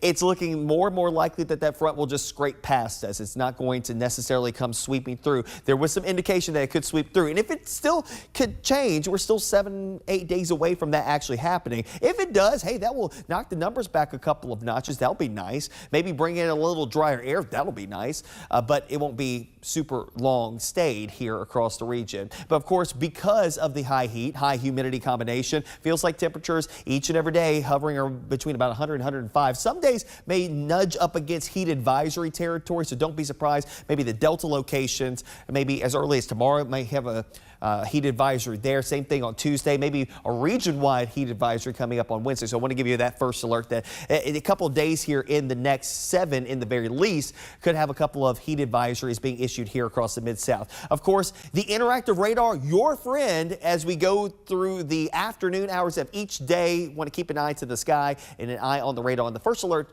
Doppler radar on the First Alert weather app. You can download it in the Google Play Store and the Apple App Store. So let's take a look at that extended forecast. Of course, looking pretty toasty once we get into mid next week. That comes by way of a ridge of high pressure that's going to expand over the area and actually knocks the numbers back a couple of notches on the rain chances. In the short term, 91, a mixture of clouds and sunshine going into your Friday afternoon. If you got plans heading to the Ed Murphy Classic, of course, both tonight and tomorrow, I think we're going to be in decent shape. But there may be a shower or thunderstorm tonight if you're heading down to Beale Street for the pole vaulting competition. Temperatures in the 80s, near 90 by 6, dropping off to the low 80s by about 10 o'clock in the evening. Of course, we also got the Slug Burger Festival ongoing over in Corinth, Mississippi. That started yesterday, continues today and tomorrow, going into Saturday, starting really last night in Ripley, Tennessee.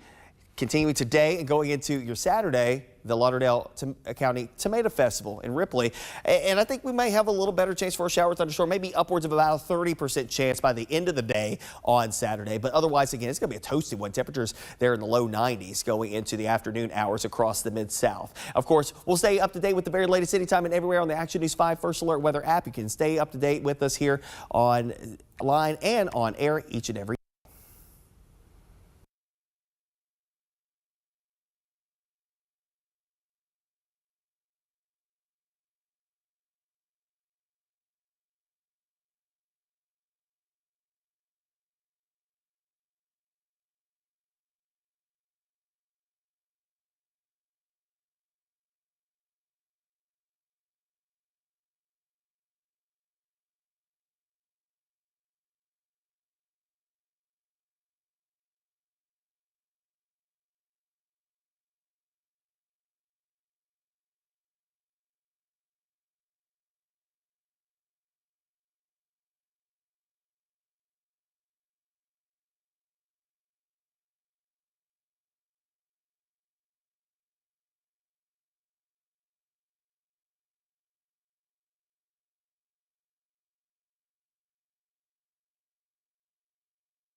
Good morning. Welcome back to the Action News 5 Digital Desk. It's already pool season, and before you know it, school's going to be out, and the family's going to be either hanging out at the pool or going to the lake or going to the beach, and you want to make sure you have water safety top of mind, just to make sure everything is A-OK throughout the spring and summer months. I'm joined right now by aquatics leader at Lifetime Fitness in Collierville, Lindsay Carter, joining me on the digital desk to talk about maybe some friendly reminders, some tips and tricks to keep everybody safe around the water this season. Lindsay, good morning to you. Tell us maybe some tips, some just friendly reminders out there, first off, of what people can do to make sure everybody is safe. Good morning.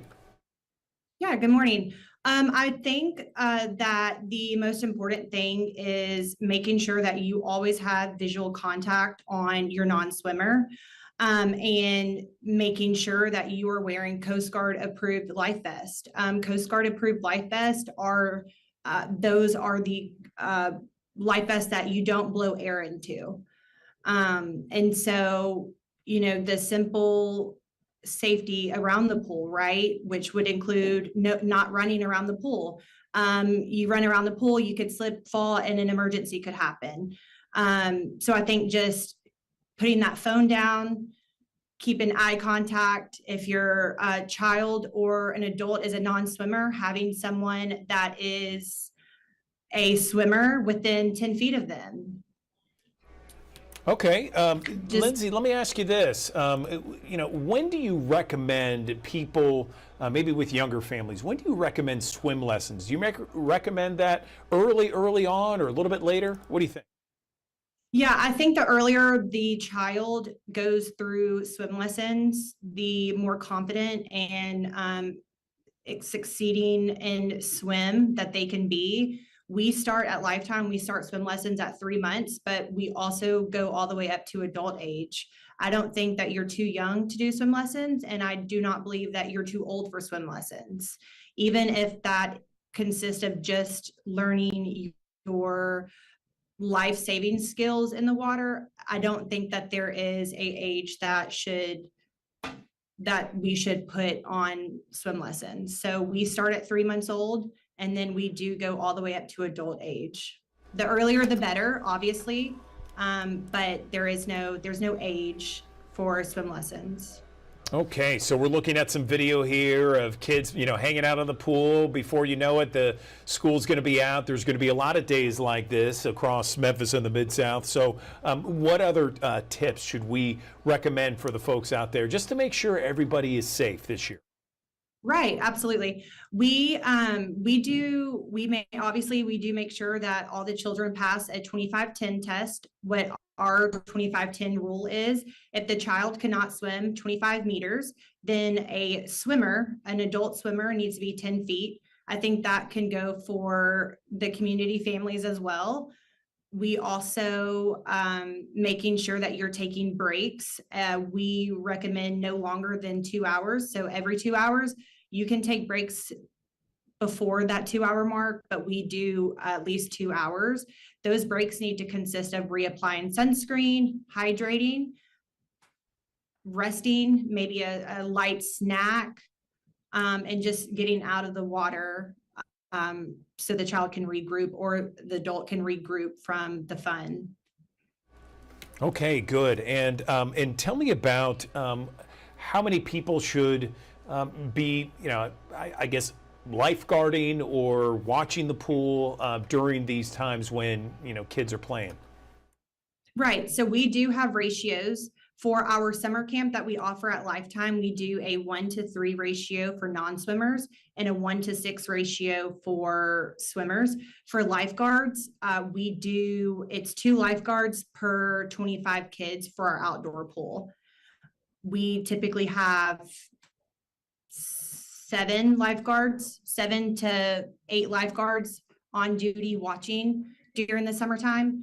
Indoor pool, it is a little bit different. It's 1 guard per 25, but when we do open our outdoor pool, we do have 2 guards per 25 kids. So roughly about 7 to 8 guards on duty during our pool season.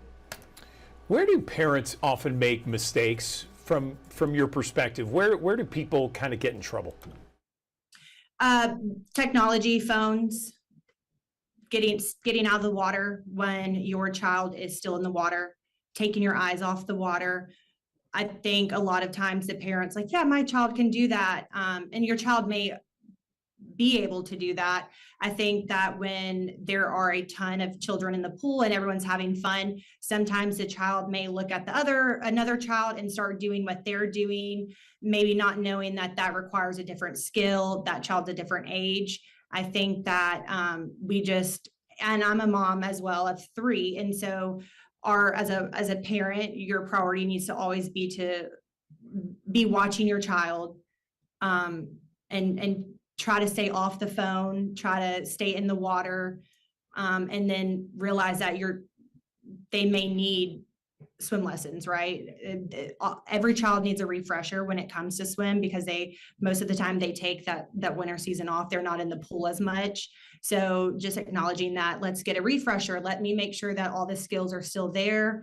And then realizing that sometimes those skills can fall back to make sure that we're not taking our minds and thoughts off of like, okay, well, maybe they do need more help. Or so I think it's just really paying attention to those signs and cues. And then obviously that phone on the pool, wanting to scroll through social media and we take our eyes off the pool, but where our child is, I think is a huge thing that parents come across. Put the phone down. Yes, Lindsay Carter. All right. We appreciate those tips for a safe, happy, and healthy swim season all season long. Lindsay, thank you for joining us on the Digital Desk. We appreciate the knowledge. Okay, back here in the Action News 5 Digital Desk, this is a live picture we want to show you of 385. This is Bill Morris Parkway near Kirby and Ridgeway, where the traffic is slow going in both directions. You can see that there is a crash that has occurred there on the right portion of your screen. The traffic lanes down to one lane there, as you can see.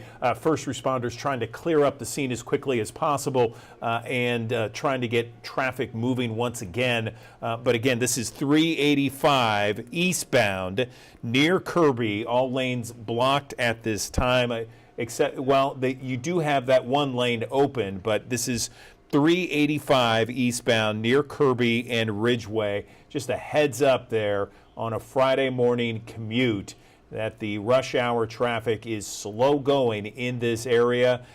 Your best bet is perhaps to take Poplar or some other routes, 240, that sort of thing. But Poplar, Shelby Drive, two other alternatives on a Friday morning. We're going to take a short break here. We're back in 1 minute.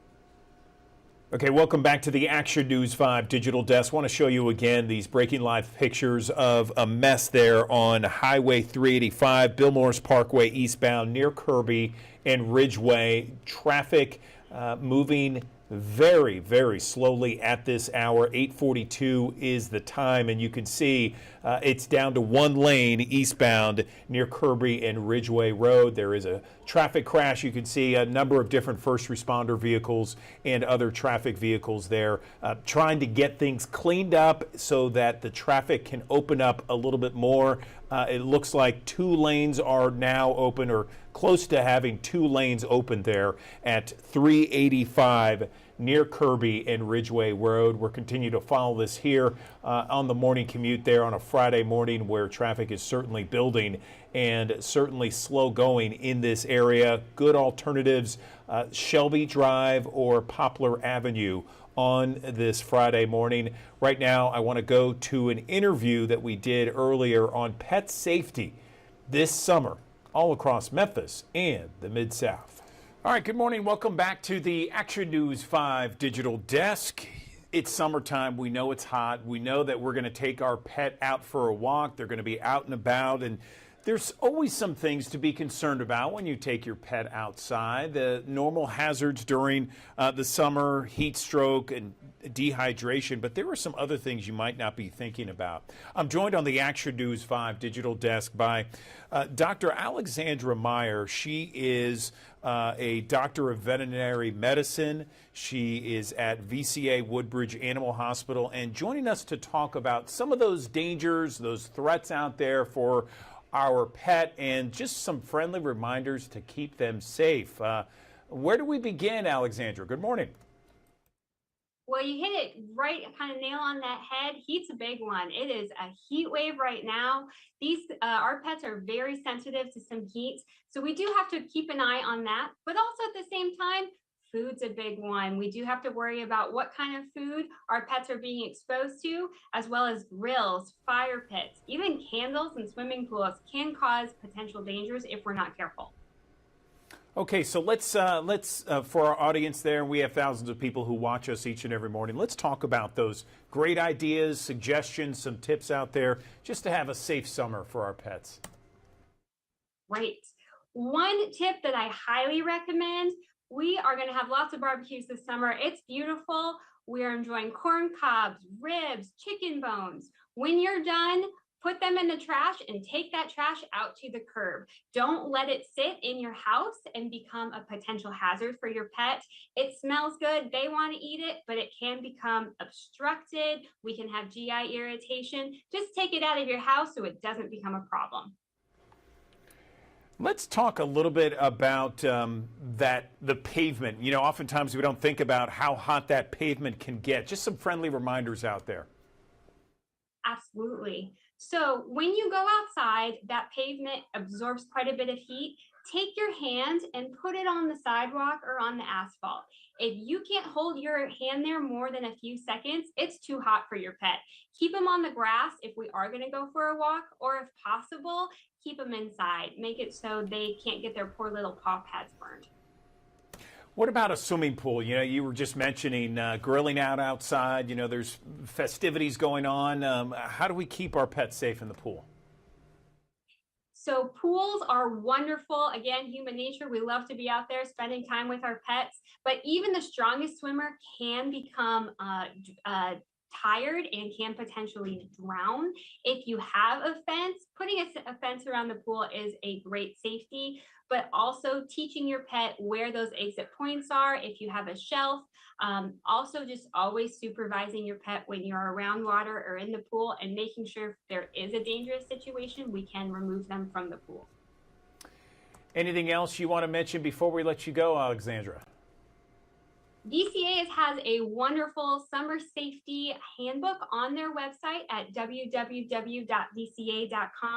Also, from June 23rd to July 15th, our local ERs are having a 50% off coupon of your exam fee. You can find your local ER by going to www.vca.com, clicking Find Care in the right corner, and putting in your zip code to find your local VCA veterinarian. Okay, Doctor of Veterinary Medicine Alexandra Meyer joining us on the Action News 5 digital desk. Thank you so much for some of those tips and ideas and suggestions for all of us to have a safe and happy summer. We appreciate it. Thank you so much.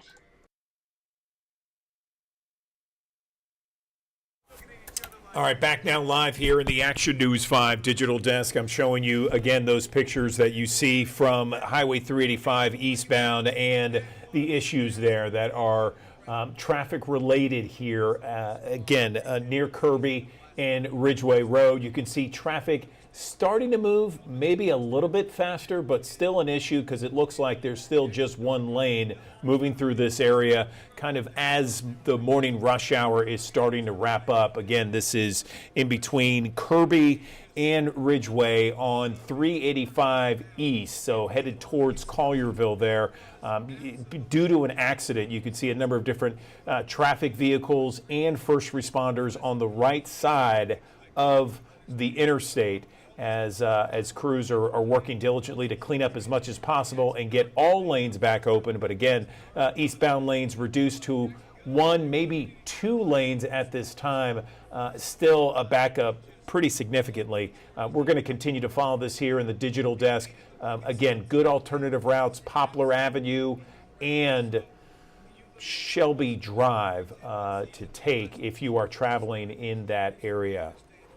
We're going to take a short break. We're back with your forecast in 1 minute on Action News 5's digital desk.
Okay, back here in the Action News 5 digital desk, giving you live updates right now, traffic updates on Highway 385 East. As you can see here, still slow going. Looks like 2 lanes there, open there, headed east as first responders and some of those traffic vehicles work hard to clean up a crash from earlier. As you can see there, some of the right lanes blocked, but they are trying to get every lane open there as it is slow going on this Friday morning commute. If you're headed east on 385 towards Collierville, this is happening between Kirby and Ridgeway. You can see about 2 lanes open right now, but again, very slow. We're going to continue to follow this here on the Action News 5 digital desk. Good alternative routes, Shelby Drive and Poplar Avenue. Let's get an update on the weekend forecast with meteorologist Patrick Ellis. Thanks for joining us here on the Action News 5 digital desk here on a Friday morning. Here's a look at what we saw yesterday, 24 hours worth of rainfall here across the Mid-South. And of course, some spots 2 to 3 inches of rainfall. And notice in a lot of locations, even inside of Shelby County, a lot of locations staying dry. This is the scattered and spotty nature of the showers and thunderstorms that we will see probably all the way through the upcoming weekend. But occasionally you'll see a couple of clusters of showers and storms that may flare up. Even yesterday, even through the course of the morning into the afternoon hours, another round of showers and storms moving through portions of DeSoto County, another 2 inches of rainfall out closer to Lewisburg. Now today, another opportunity for some spotty downpours still in play as we go through the course of your Friday. Temperatures will top out lower 90s, but if it's not that, it will be the heat and humidity combination. Feels like temperatures up around 100 to 103 degrees later on today. If you've got weekend plans, I think in general, I think you're in good shape. The earlier that you do things, obviously a little bit more comfortable to contend with, but also keep in mind that the earlier that you do things, the less likely that you'll have to tangle with showers and thunderstorms, because both days will feature at least a risk for some rain and storms, but I think the better chances will likely come in as we head towards your Sunday. Let's go hour by hour with our first solar futurecast, and you'll notice going through the afternoon hours, parking and barking, a few downpours redeveloping. It won't be for everybody, but if you find yourself underneath one of these downpours, it'll be heavy. Some frequent lightning, some gusty wind action. Of course, you might get a quick low-lying poor drainage issue, flooding type of situation that may unfold in short order. Those showers and storms tending to fade away pretty quickly after sunset. Lower and middle 70s to start off early on your Saturday. With a mixture of clouds and sunshine, we'll bubble up another round of widely spaced showers and storms going into your Saturday afternoon. But notice in the north and west, there's a line of showers and storms and approaching disturbance from the south and west. That will combine for a round of showers and storms that have a little bit more impact later in the day. So a lot of your Saturday looks to be dry. It's Saturday evening that we may have a better chance for some rain and storms to roll through the area. It may have some staying power even into the overnight period into early Sunday. And then we do the whole process over again, getting off the church services early on Sunday. I think you're in good shape. But the afternoon, maybe for Sunday lunch, you might start to see those scattered downpours closer to I-40 with the frontal boundary that's going to be sliding across the region at that point. A little drier by the time we go into early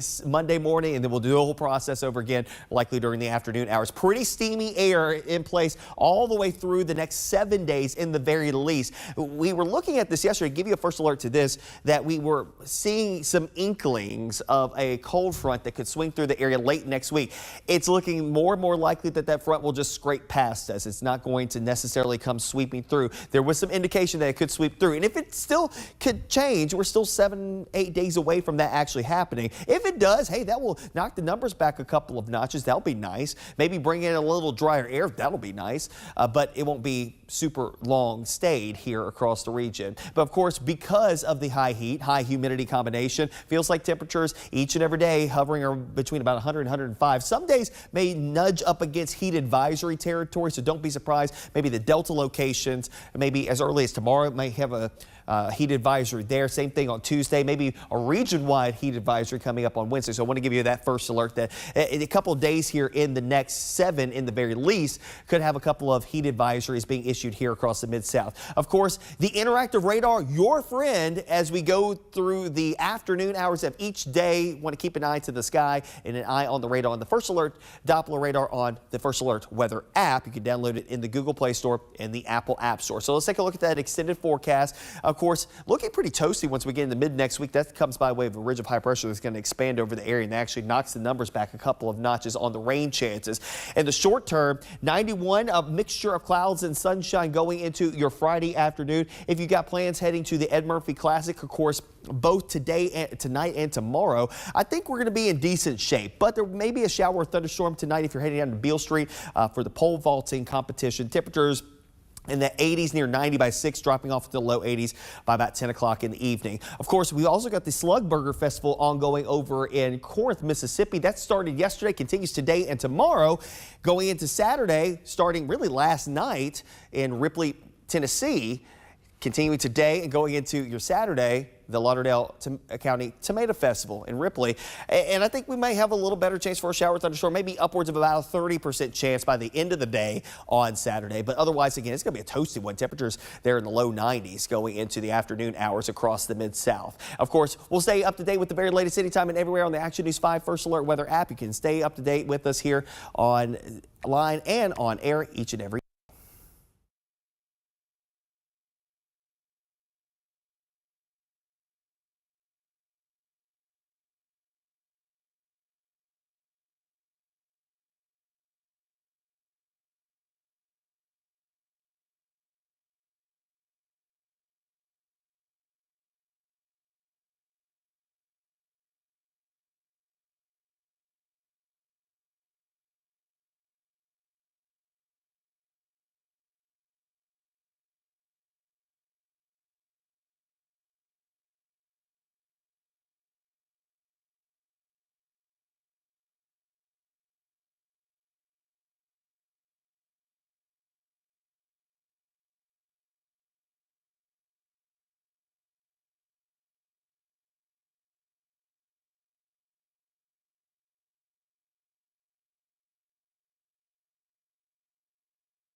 Good morning. Welcome back to the Action News 5 Digital Desk.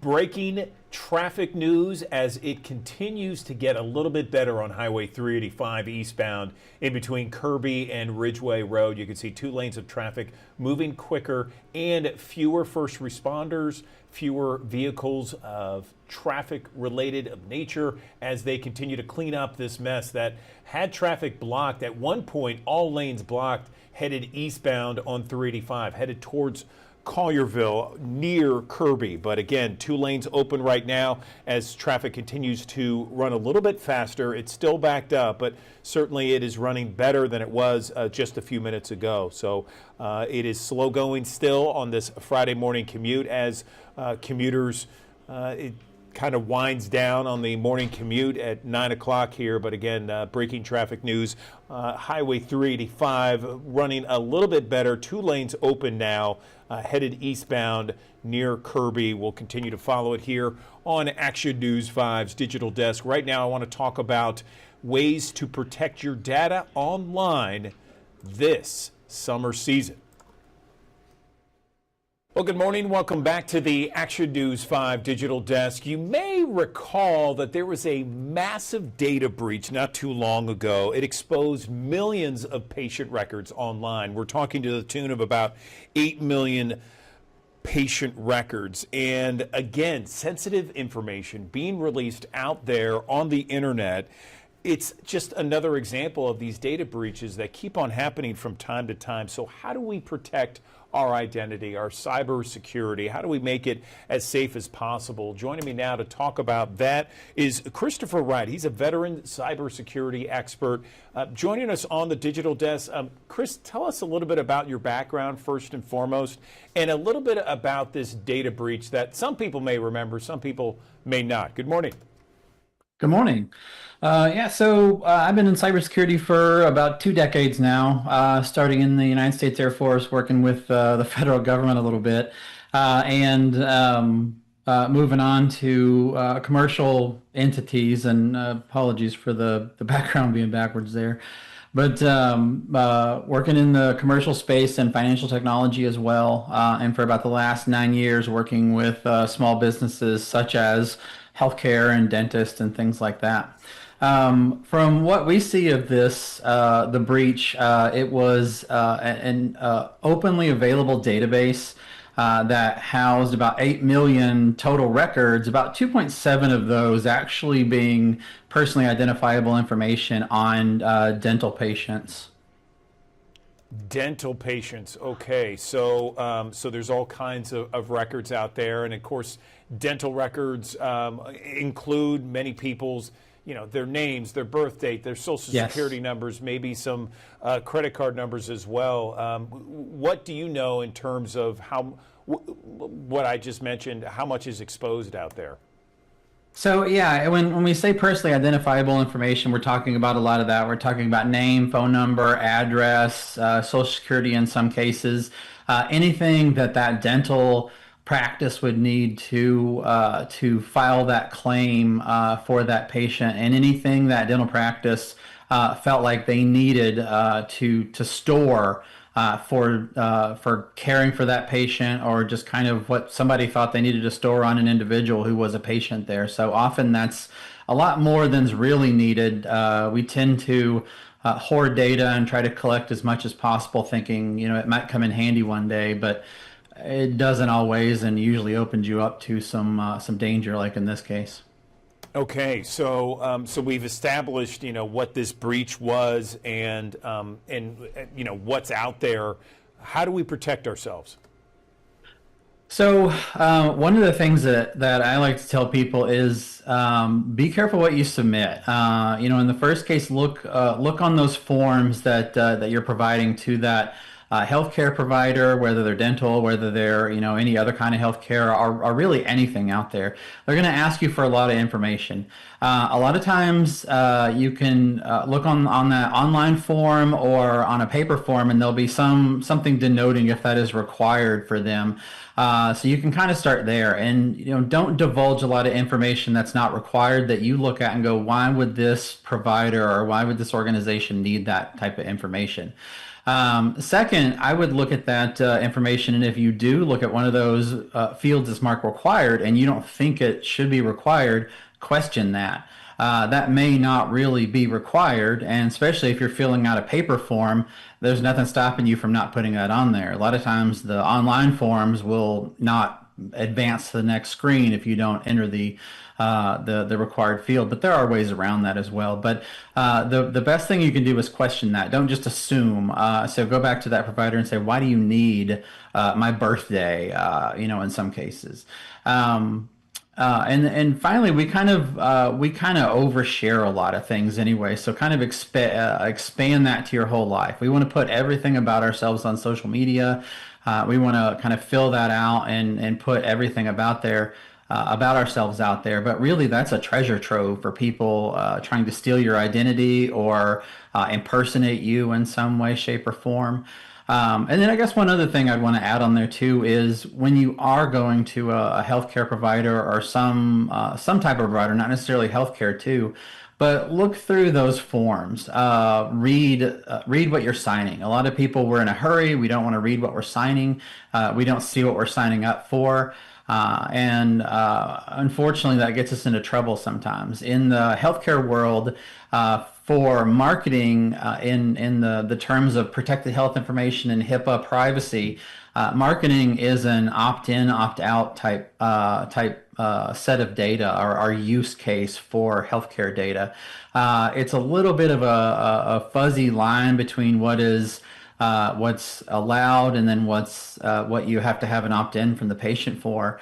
But read through those forms and seeing if you are, somehow opting in. That could be, a long form that you just sign at the end, and there could be one statement in there that says, I opt into marketing. And you want to be careful that you're not signing up for something that you don't want. And in this case, it seems like the firm that was breached was a marketing firm for dentists. So there's a good chance there is an opt-in, opt-out form in that stack of papers that each of these patients signed. What about companies like LifeLock or VPN? Like people who offer added security? Do you think that it would be a benefit in this case? And I mean, is it worth the cost? A lot of times, the VPN companies, that's kind of a different threat than this. But the companies like LifeLock, what they do is they provide visibility to that, so you can see when things are being used. I personally don't use any of those companies, and it's been a long time since I've been in a breach that I've actually taken them up on that, just because I tend to dial down a lot of my online usage of things like this, and I try to practice what I preach and divulging as little information as possible.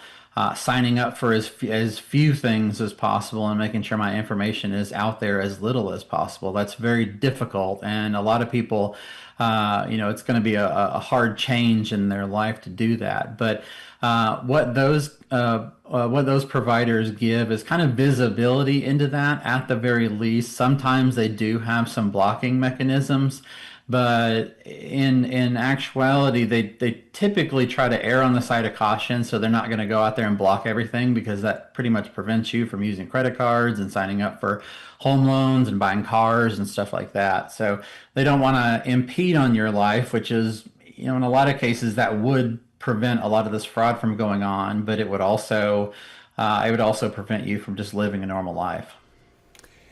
Anything else we can touch on, Chris, that you haven't touched on with regards to just overall protecting yourself online, cybersecurity, that sort of thing? Yeah, absolutely. I mean, we could spend an entire day talking about that. But generally, kind of the top things that I'll hit on is make sure you're updating your software on your phones, on your tablets, on your laptops, on your computers, wherever you have it. That's within your kind of personal scope of responsibility.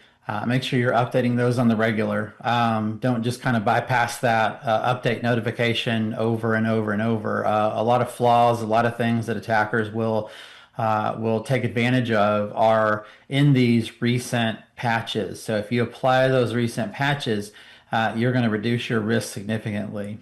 Second, make sure you're using multi-factor authentication on your online accounts, and use, excuse me, and when you're using multi-factor authentication, if nothing else is available, use those SMS text messages. But if there's anything else, like an app, like a Microsoft Authenticator or Google Authenticator or Authy, make sure you're using that instead of those SMS text messages. Our phone system is not terribly secure. The FBI just kind of tacitly admitted that, recommending that everyone use encrypted apps like Signal. But you want to make sure that you're protected in that case. So using those apps ramps up that protection there. Make sure that's turned on everywhere possible. For everything else, make sure you're not reusing passwords. Password reuse is kind of the other big brute force account takeover method. So use a fresh, new, long, and strong password for each account. And I know many of your viewers will be kind of scared when I say that, but there are helper apps out there called password managers that can help you help you store those passwords, create those very long and strong passwords that are unique for every online service you use. And you can sync those between your phone and between your computer, so you don't really have to worry about remembering those passwords anymore. All right, Chris Wright with some great ideas, suggestions, and ways to protect your identity online, especially after this massive security breach. We appreciate your time on the Digital Desk. Very helpful advice for the thousands of people who watch each and every day. Thank you. Yep, happy to help, Andrew. Okay, back here live in the Action News 5 Digital Desk. I got an update here on this traffic issue that we are dealing with. Again, you're looking at Highway 385, Bill Morris Parkway, headed eastbound. A couple of lanes closed still at this hour. A couple of lanes open, so traffic is moving. It is flowing, just a little slow going here. We understand from the police department that at 8:15, so just under an hour ago, officers did respond to a 3-vehicle crash, Highway 385 and Kirby. We do know one man was rushed to the hospital. Fortunately, injuries not considered life-threatening. This is an ongoing investigation, but there are 3 vehicles that were involved in this wreck. But as you can see right now, taking a look at these live pictures from our T-Dot SmartWay camera, that 2 lanes are back open. Again, these are the eastbound lanes, so this is headed towards Collierville on Highway 385, Bill Morris Parkway right now, as first responders and other traffic crews work diligently to open up all lanes of traffic. Still cleanup going on right now. We'll take a short break here. We're back in 60 seconds on Action News 5's Digital Desk.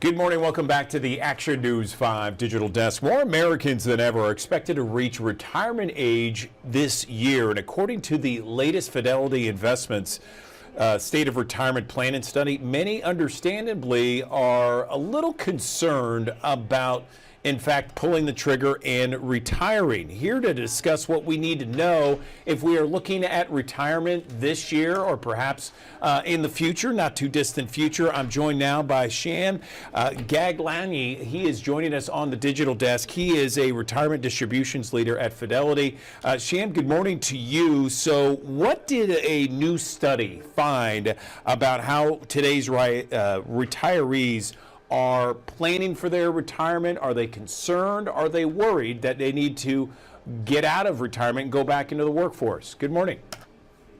Good morning. Thank you for having me. Most retirees are quite positive about their present financial situation, with over 70% saying retirement is going as planned, and even more say it's been more enjoyable than they expected.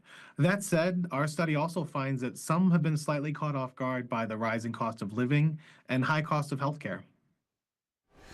I totally get that. Healthcare is certainly something that I hear all the time about people being concerned once they retire. If they are not 65, that gap between retirement and 65. So how are Americans planning retirement, and is it something that they may need to adjust, or is the planning just A-OK the way it's going right now?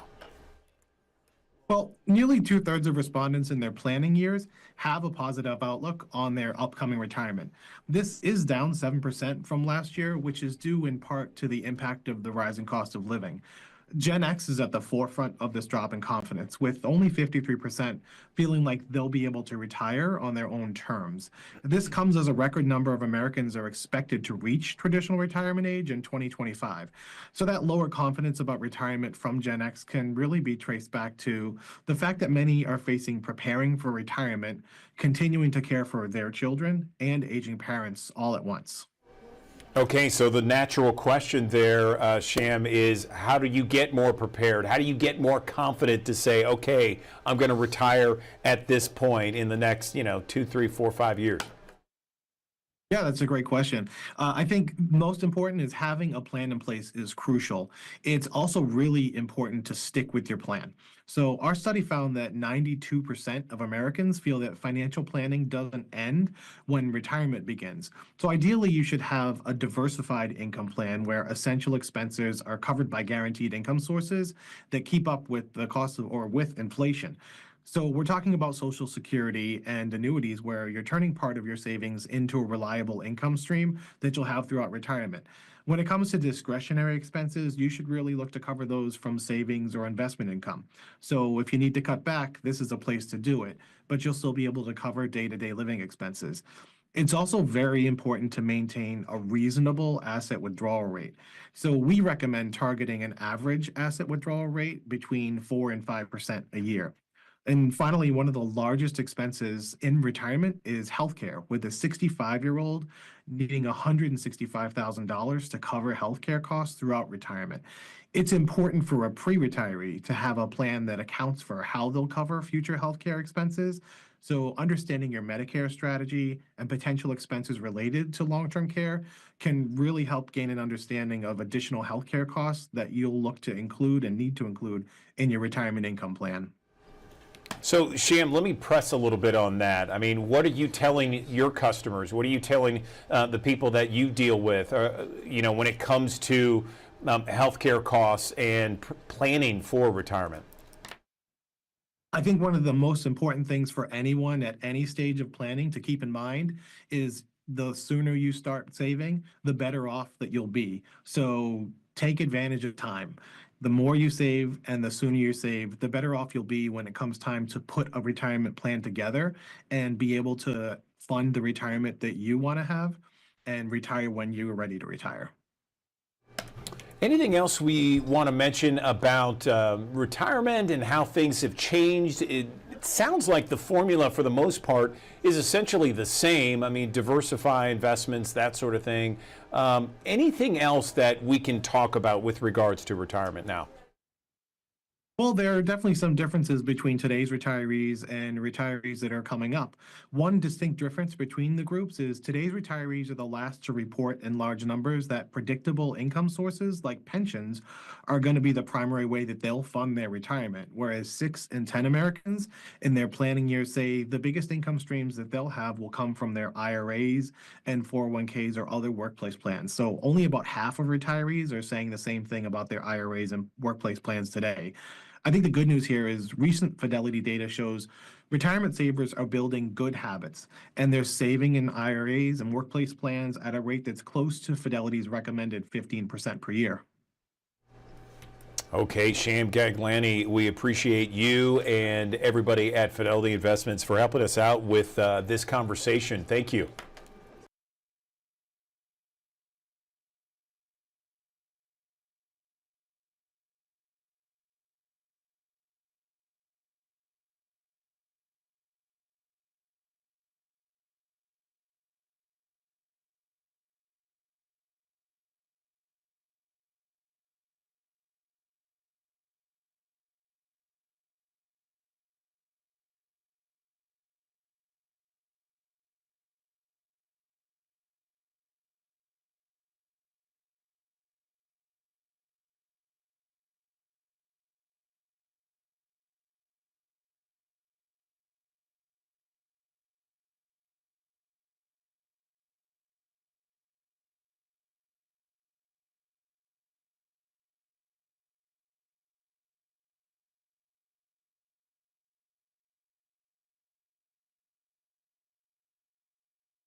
Welcome back to the Action News 5 Digital Desk. There's always a lot of chatter about cryptocurrency, new coins, perhaps some investments out there. On the Action News 5 Digital Desk, I also want to talk about some scams. There are some scams out there, and we want to talk about them so you don't get ripped off. I'm joined right now on the Action News 5 Digital Desk by Ali Tager. She is with the nonprofit National Cryptocurrency Association to talk a little bit about cryptocurrency and some scams out there. Ali, where do we begin? Good morning.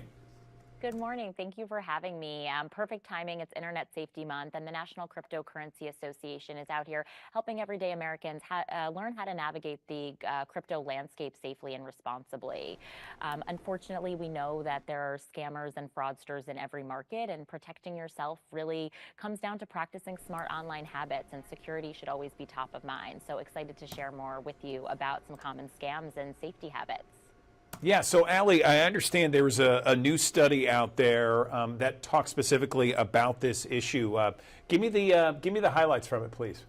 Yeah, we just did the largest ever study of crypto holders in America. We met with 10,000 crypto holders who come from all walks of life. They come from all genders, generations, regions across the country, industries, and income brackets. And more than 3/4 of them are actually seeing really positive results from using cryptocurrency. They are seeing financial gains, they're seeing a sense of achievement, learning and development opportunities, and a sense of fun and excitement. Very, very few of them have had negative experiences, and even fewer of those have been scam or fraud related. But unfortunately, we know that scams are pervasive in every corner of the internet. We see phishing scams where people try to get you to click on random links in social media posts, texts, or emails. We see pump and dump schemes where groups band together to artificially hype up prices of coins and then leave others holding the bag. And then we see fraudsters impersonate friends, loved ones, trusted institutions to try and get you to send them cryptocurrency. So it's really important that you're being wary of all of this, that you are not sharing your information with anyone you don't know, and that you're keeping your private crypto keys like your PIN and password super safe and secure. Yeah, that's just a good practice for any business, any kind of investment, no matter if it's cryptocurrency or not, where there's constantly scammers trying to get into your personal information online, what have you. So let's talk about some of those top crypto scams that you and your organization is seeing. Yeah, absolutely. Unfortunately named pig butchering, which is just as horrible as it sounds. That's when someone pretends to build a relationship with you over time before they start to pressure you to send them sometimes smaller increments and then larger increments of cryptocurrency. We see this with online dating all the time. There's also giveaway scams where people will say, if you send me just a small amount of crypto, I will send you even more back. And so it's really important that you are wary of any urgency or pressure tactics. If someone's trying to get you to send them crypto very quickly, it has a limited time offer. It's really important that you're not clicking on random links or trusting anyone that you don't know. You don't want to take financial advice from a stranger. You certainly don't want to send them your money. And when it comes to crypto, transactions are final. They can't be reversed. And so, general rule of thumb, if something seems too good to be true, it probably is. Oh, yeah, that is always a general good rule of thumb. Where can we get some more information about scams to watch for, good health practices on the internet, that sort of thing? Of course, the National Cryptocurrency Association is a one-stop shop to learn more about what crypto is, how it works, and how to stay safe. So encourage everyone to go to nca.org to learn more. Okay, Ali Tager with the National Cryptocurrency Association. Appreciate the time on the digital desk. Valuable information for so many of us. Thank you. Thank you. Okay.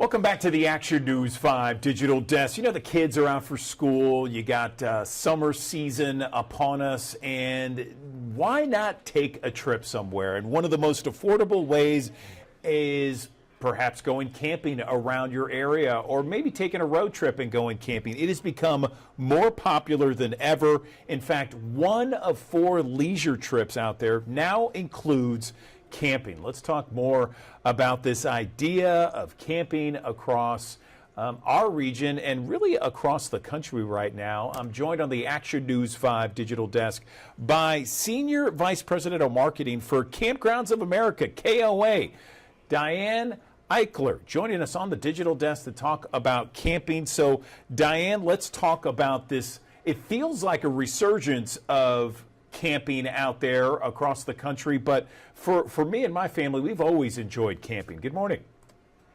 Good morning. Thanks for having me. So tell me about this this popularity that we are seeing in camping all across the country.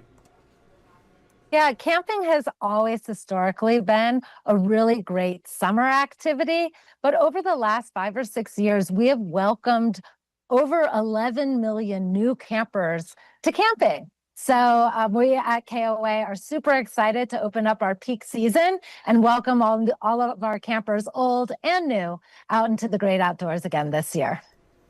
Yeah, so tell me more about it, because I saw this stat where it said 1 in 4 of those trips, you know, people pick business or pleasure or leisure, and 1 of 4 of those leisure trips involve camping in some form or fashion. And we're talking about all kinds of camping, the RV type or the tents, that sort of thing, right? Yeah, you know, camping has grown. We have a lot of different accommodations that we offer at KOA. And to your point, we've got so many different demographics that are coming out to camp. It can be retirees, it can be Gen Zs who are historically traveling with their larger friend groups. We've got millennial families who are bringing kiddos in tows. We welcome pets. 50% of our campers camp with pets. So we have a really great curated Camp Canine program that welcomes our furry family members as well. And we have accommodations for all types of campers. If you're traveling in an RV, we've got great pull-through sites that have hookups and patios. We've got opportunities for tent campers. We've got glamping opportunities, which is one of my favorite ways to camp with our deluxe cabin product. You can come in, pack a suitcase, you don't need a lot of gear, and walk into a cabin that has a couple of bedrooms, a bathroom, a kitchenette, and it's like having a hotel room in the great outdoors. So lots of different types of campers and lots of different accommodations that are available for our campers out in our great KOA system. That sounds great. I mean, you got all kinds of different types of camping, from the very serious, I would say, to some that are glamping, as you mentioned. I'm curious about that, to try and convince my wife. I'm an Eagle Scout, so I'm used to camping in the outdoors. So is my son. But to do a glamping, describe that once again. Is that probably isn't available at every KOA campground out there, but certainly, in fact, there's one near our area here in Marion, Arkansas. But I'm curious about the glamping, the cabin type feels. Tell me more. Yeah, well, glamping has actually taken off in the last couple years. And so we have, as part of our glamping product, we've got deluxe cabins. At certain other campgrounds, we'll have yurts and tree houses and silos and what we consider unique accommodations. So it's not just a one-stop shop of one type of product, but there's lots of different variety, and each one of those unique glamping opportunities is often signature to space and place. So what you're going to have in potentially Tennessee might be very different than what you would find at one of our campgrounds in California. So that's one of the great things about KOA, is that none of them are the same. We're all unique, and we all have different signature opportunities at each campground. Fantastic, Diane. Finally, if someone wants to maybe kind of look at this as perhaps a summer vacation for the family, where can they go online to do that? Of course, visit us at KOA.com.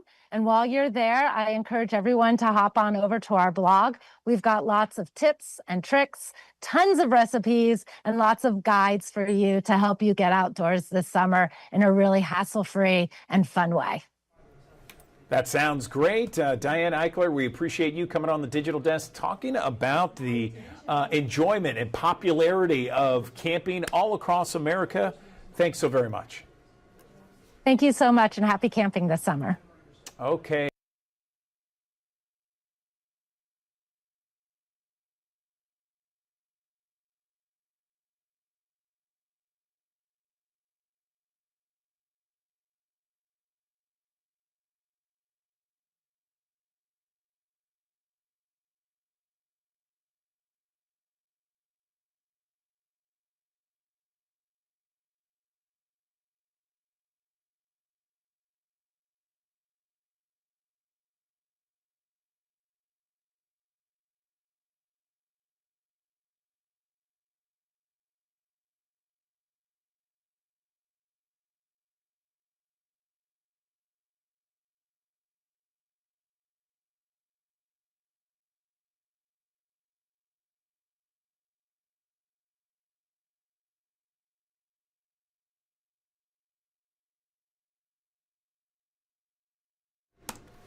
Good morning. Welcome back to the Action News 5 Digital Desk. On this Friday morning, I want to show you this. This is a picture of the latest edition of La Prensa Latina on newsstands now. Of course, you can go to laprensalatina.com.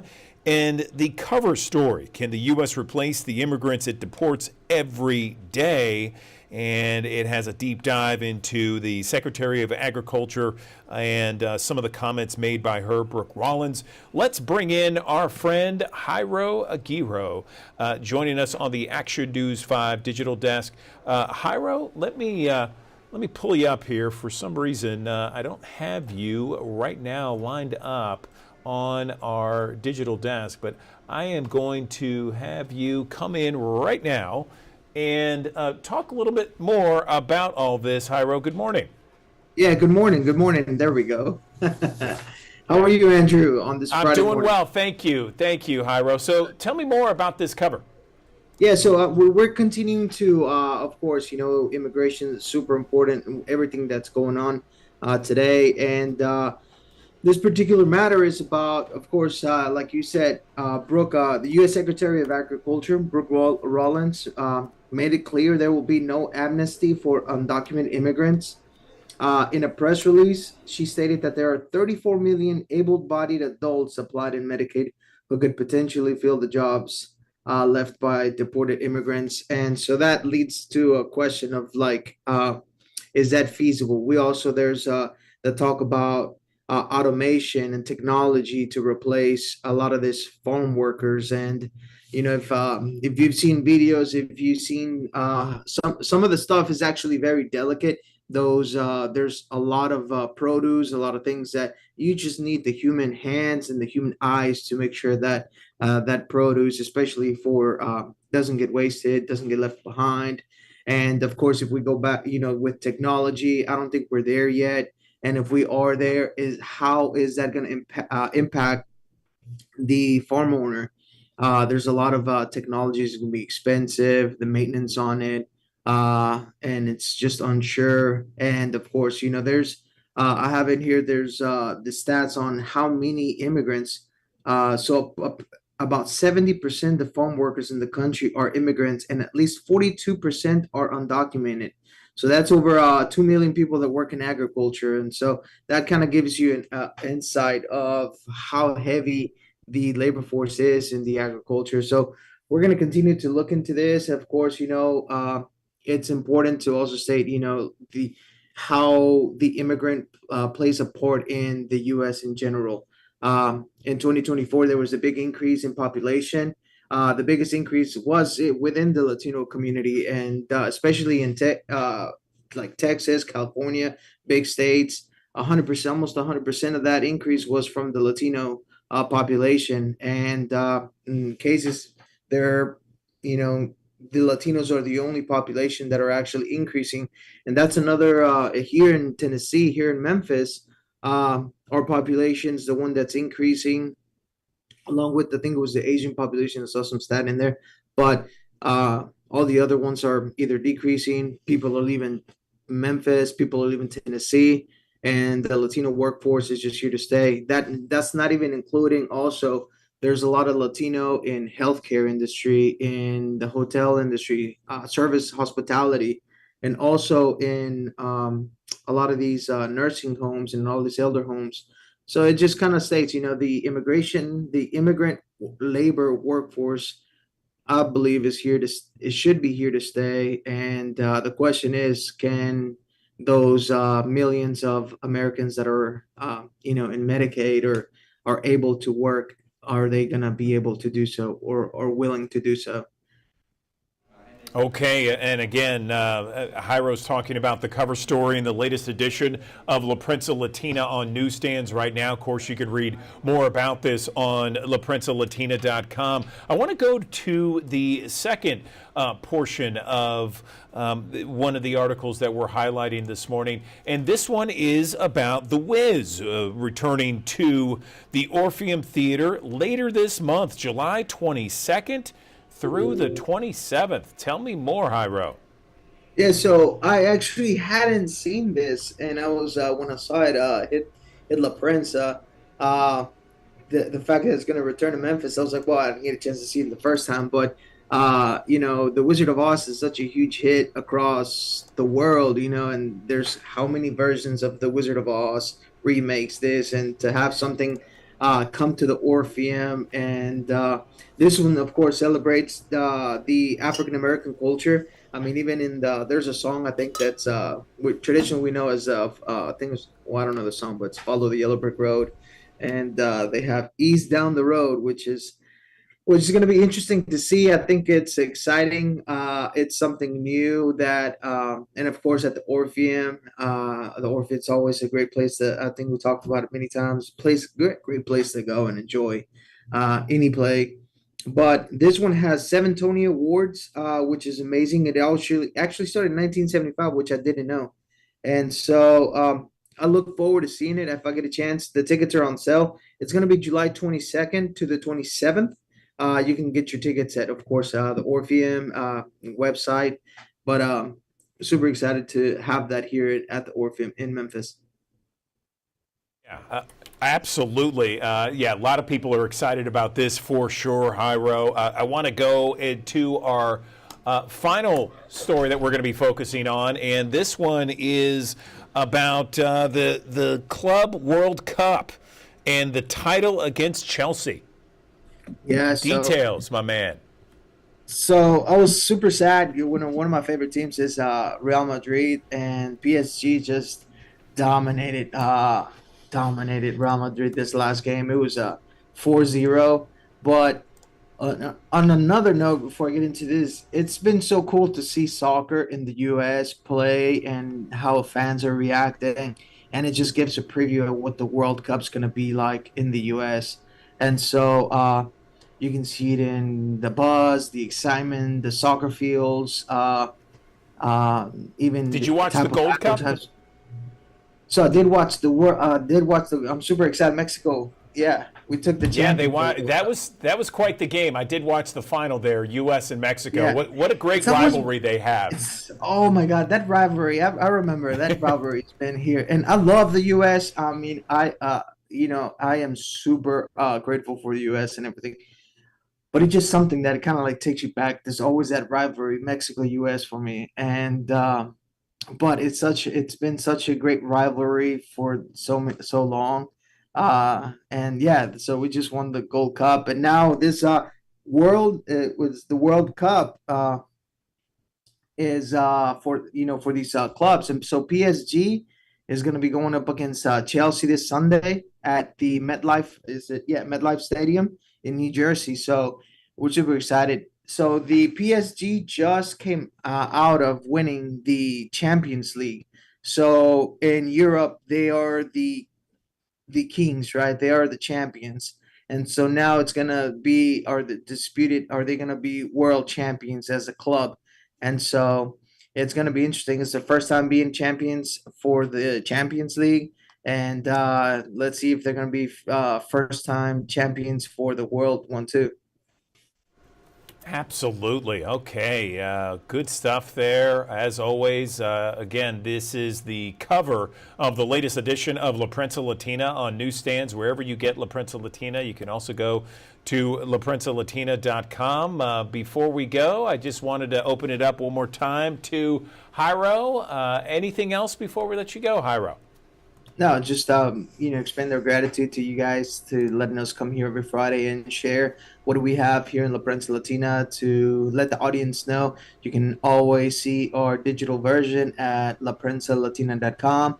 laprensalatina.com will have all the news and information that we have in our Latino community here in Memphis, and of course we also have daily news streaming. So and you can pick up La Prensa Latina in different stands we have on our website, different places you can pick it up, or you can follow us on social media at La Prensa Latina Media, and both Facebook and Instagram. Thank you, Andrew.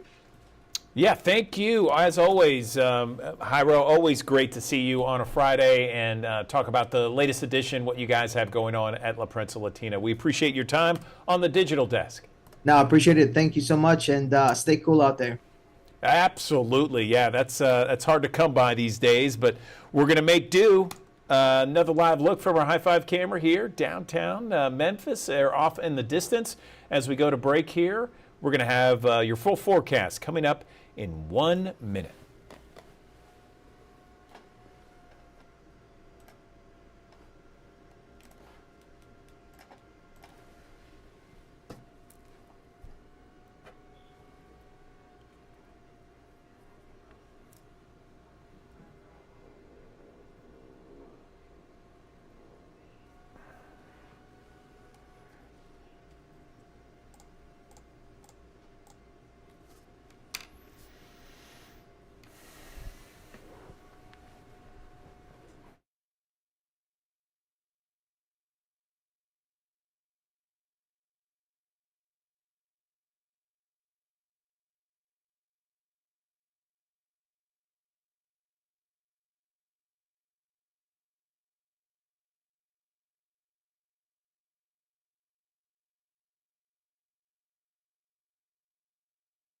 Thanks for joining us here on the Action News 5 digital desk here on a Friday morning. Here's a look at what we saw yesterday, 24 hours worth of rainfall here across the Mid-South. And of course, some spots 2 to 3 inches of rainfall. And notice in a lot of locations, even inside of Shelby County, a lot of locations staying dry. This is the scattered and spotty nature of the showers and thunderstorms that we will see probably all the way through the upcoming weekend. But occasionally you'll see a couple of clusters of showers and storms that may flare up. Even yesterday, even through the course of the morning into the afternoon hours, another round of showers and storms moving through portions of DeSoto County. Another 2 inches of rainfall out closer to Lewisburg. Now today, another opportunity for some spotty downpours still in play as we go through the course of your Friday. Temperatures will top out lower 90s. But if it's not that, it will be the heat and humidity combination. Feels like temperatures up around 100 to 103 degrees later on today. If you've got weekend plans, I think in general, I think you're in good shape. The earlier that you do things, obviously a little bit more comfortable to contend with, but also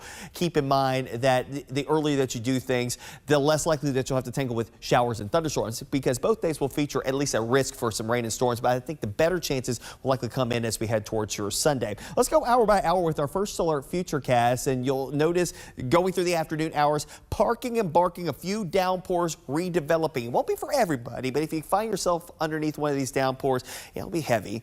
Some frequent lightning, some gusty wind action. Of course, you might get a quick low-lying poor drainage issue, flooding type of situation that may unfold in short order. Those showers and storms tending to fade away pretty quickly after sunset. Lower and middle 70s to start off early on your Saturday. With a mixture of clouds and sunshine, we'll bubble up another round of widely spaced showers and storms going into your Saturday afternoon. But notice in the north and west, there's a line of showers and storms and approaching disturbance from the south and west. That will combine for a round of showers and storms.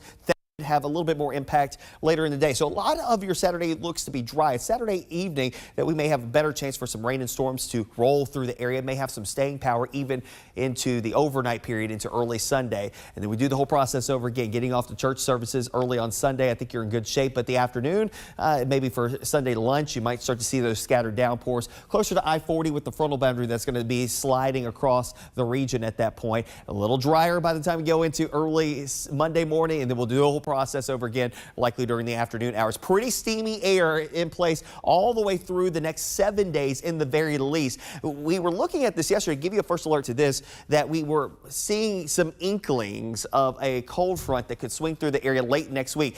It's looking more and more likely that that front will just scrape past us. It's not going to necessarily come sweeping through. There was some indication that it could sweep through. And if it still could change, we're still 7-8 days away from that actually happening. If it does, hey, that will knock the numbers back a couple of notches. That'll be nice. Maybe bring in a little drier air. That'll be nice. But it won't be super long stayed here across the region. But of course, because of the high heat, high humidity combination, feels like temperatures each and every day hovering between about 100 and 105. Some days may nudge up against heat advisory territory, so don't be surprised. Maybe the Delta locations, maybe as early as tomorrow, may have a heat advisory there. Same thing on Tuesday, maybe a region-wide heat advisory coming up on Wednesday. So I want to give you that first alert that in a couple of days here in the next 7 in the very least could have a couple of heat advisories being issued here across the Mid-South. Of course, the interactive radar, your friend as we go through the afternoon hours of each day. Want to keep an eye to the sky and an eye on the radar on the First Alert Doppler radar on the First Alert weather app. You can download it in the Google Play Store and the Apple App Store. So let's take a look at that extended forecast. Of course, looking pretty toasty once we get into mid next week. That comes by way of a ridge of high pressure that's going to expand over the area and actually knocks the numbers back a couple of notches on the rain chances. In the short term, 91, a mixture of clouds and sunshine going into your Friday afternoon. If you got plans heading to the Ed Murphy Classic, of course, both tonight and tomorrow, I think we're going to be in decent shape. But there may be a shower or thunderstorm tonight if you're heading down to Beale Street for the pole vaulting competition. Temperatures in the 80s, near 90 by 6, dropping off to the low 80s by about 10 o'clock in the evening. Of course, we also got the Slug Burger Festival ongoing over in Corinth, Mississippi. That started yesterday, continues today and tomorrow, going into Saturday, starting really last night in Ripley, Tennessee, continuing today and going into your Saturday, the Lauderdale County Tomato Festival in Ripley. And I think we may have a little better chance for a shower thunderstorm, maybe upwards of about a 30% chance by the end of the day on Saturday. But otherwise, again, it's going to be a toasty one. Temperatures there in the low 90s going into the afternoon hours across the Mid-South. Of course, we'll stay up to date with the very latest anytime and everywhere on the Action News 5 First Alert Weather app. You can stay up to date with us here online and on air each and every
The Action News 5 digital desk talking about the 40th anniversary of Dollywood. Yeah, it's been around 40 years. It's going to be a spectacular summer for anyone that goes to Dollywood as they celebrate 40 years. This was something that started as a roadside attraction just on the side of the road, it seemed like, in Pigeon Forge, Tennessee, East Tennessee, and is now turned into the #1 theme park in America.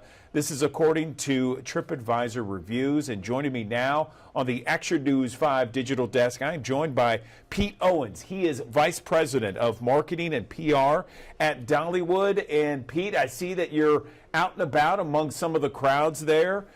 Good morning to you. Tell me what's going on in Dollywood. Good morning to you. It's a beautiful day here in East Tennessee. We're right on what we call Show Street, which is our front room. Right when you walk in the gate, this is the first thing that you're going to see. You see the kite sky behind me that's celebrating summer. We're getting ready to open our summer festival this summer. And as you said, it's going to be a great year for us. It is the 40th anniversary. We're celebrating all of those things that we've done in the past, but we're also trying to make new memories with families, and we've got some great new shows, including a brand new drone and fireworks show for summer that's going to do some things that folks around here and actually folks all over the region have probably never seen before, and that's drones that actually have fireworks on them and they work together. So it's going to be a pretty interesting summer. It sounds like it, and right now, you know, our audience is looking at some video from Dollywood, just a great attraction there that so many people from our area here in the Mid-South, you know, West Tennessee, North Mississippi, Eastern Arkansas, thousands of families here love to go to Dollywood in East Tennessee and Pigeon Forge and check things out. So when they arrive this summer, Pete, give us some details on what exactly they can expect this summer that's going to be different from years past. Well, I mean, we're celebrating the 40th anniversary primarily with shows. We've got a brand new show called Play On that goes through the 40 years of entertainment. You said that Dollywood really started as a roadside attraction, which is true. Started with our train all the way back in 1960. But when we became Dollywood after the 1985 season of Silver Dollar City, we really started to build our brand on entertainment. I mean, obviously that makes sense for Dolly because she is a legend in the entertainment industry, and we have legendary shows. So Play On really chronicles all of that. Talked a minute ago about the summer celebration that we have with the incredible 40th anniversary drone and fireworks show, which goes part of our Sweet Summer Nights dance party that comes out in the evening as soon as it starts to get a little dusky around here. But folks can really, they can reminisce about all of the great food they've had. We're celebrating the best food for 40 years. We're celebrating the best rides over the years. And there are a lot of different little surprises and icons around that folks will remember, including a brand new sign that we've put in that is an homage to what Dolly said all the way back in 1980 when she moved to Hollywood, saw the Hollywood sign and said, "That looks like Dollywood." And we have a Dollywood sign up that is the thing that we used back in 1985 to announce Dollywood. So really some fun, cool things. But any day at Dollywood's a great day. You can go to Dollywood Splash Country, our water park. Folks from West Tennessee can come up and stay in one of our resorts, but just enjoy the day here in the Great Smoky Mountains. It's the most beautiful place on the planet and a great place to come for vacation. I love it, Pete. So if someone's watching right now, they're interested in bringing their family, what do you recommend they do? Well, first place to go is go to Dollywood.com.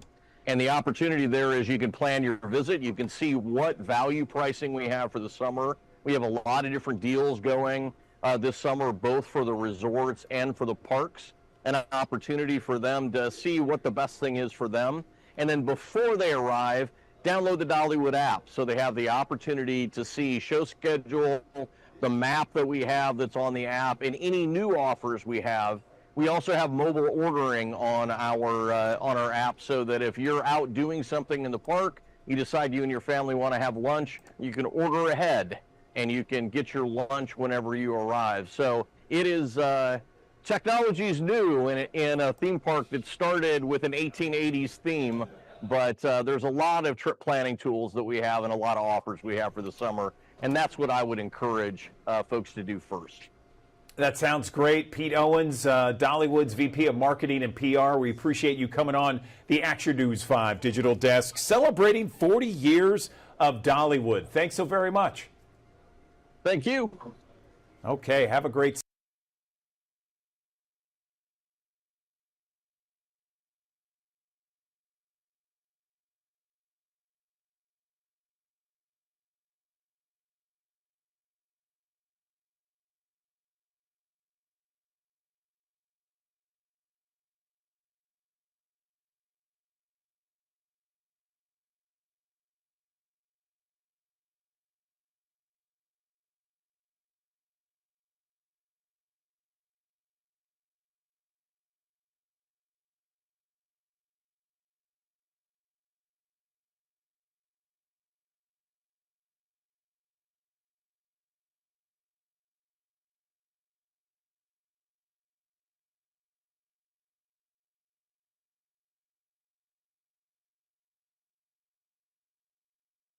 Thanks for joining us here on the Action News 5 digital desk here on a Friday morning. Here's a look at what we saw yesterday, 24 hours worth of rainfall here across the Mid-South. And of course, some spots 2 to 3 inches of rainfall. And notice in a lot of locations, even inside of Shelby County, a lot of locations staying dry. This is the scattered and spotty nature of the showers and thunderstorms that we will see probably all the way through the upcoming weekend. But occasionally you'll see a couple of clusters of showers and storms that may flare up. Even yesterday, even through the course of the morning into the afternoon hours, another round of showers and storms moving through portions of DeSoto County, another 2 inches of rainfall out closer to Lewisburg. Now today, another opportunity for some spotty downpours still in play as we go through the course of your Friday. Temperatures will top out lower 90s, but if it's not that, it will be the heat and humidity combination. Feels like temperatures up around 100 to 103 degrees later on today. If you've got weekend plans, I think in general, I think you're in good shape. The earlier that you do things, obviously a little bit more comfortable to contend with, but also keep in mind that the earlier that you do things, the less likely that you'll have to tangle with showers and thunderstorms, because both days will feature at least a risk for some rain and storms, but I think the better chances will likely come in as we head towards your Sunday. Let's go hour by hour with our first alert futurecast, and you'll notice going through the afternoon hours, parking and barking, a few downpours redeveloping. It won't be for everybody, but if you find yourself underneath one of these downpours, it'll be heavy.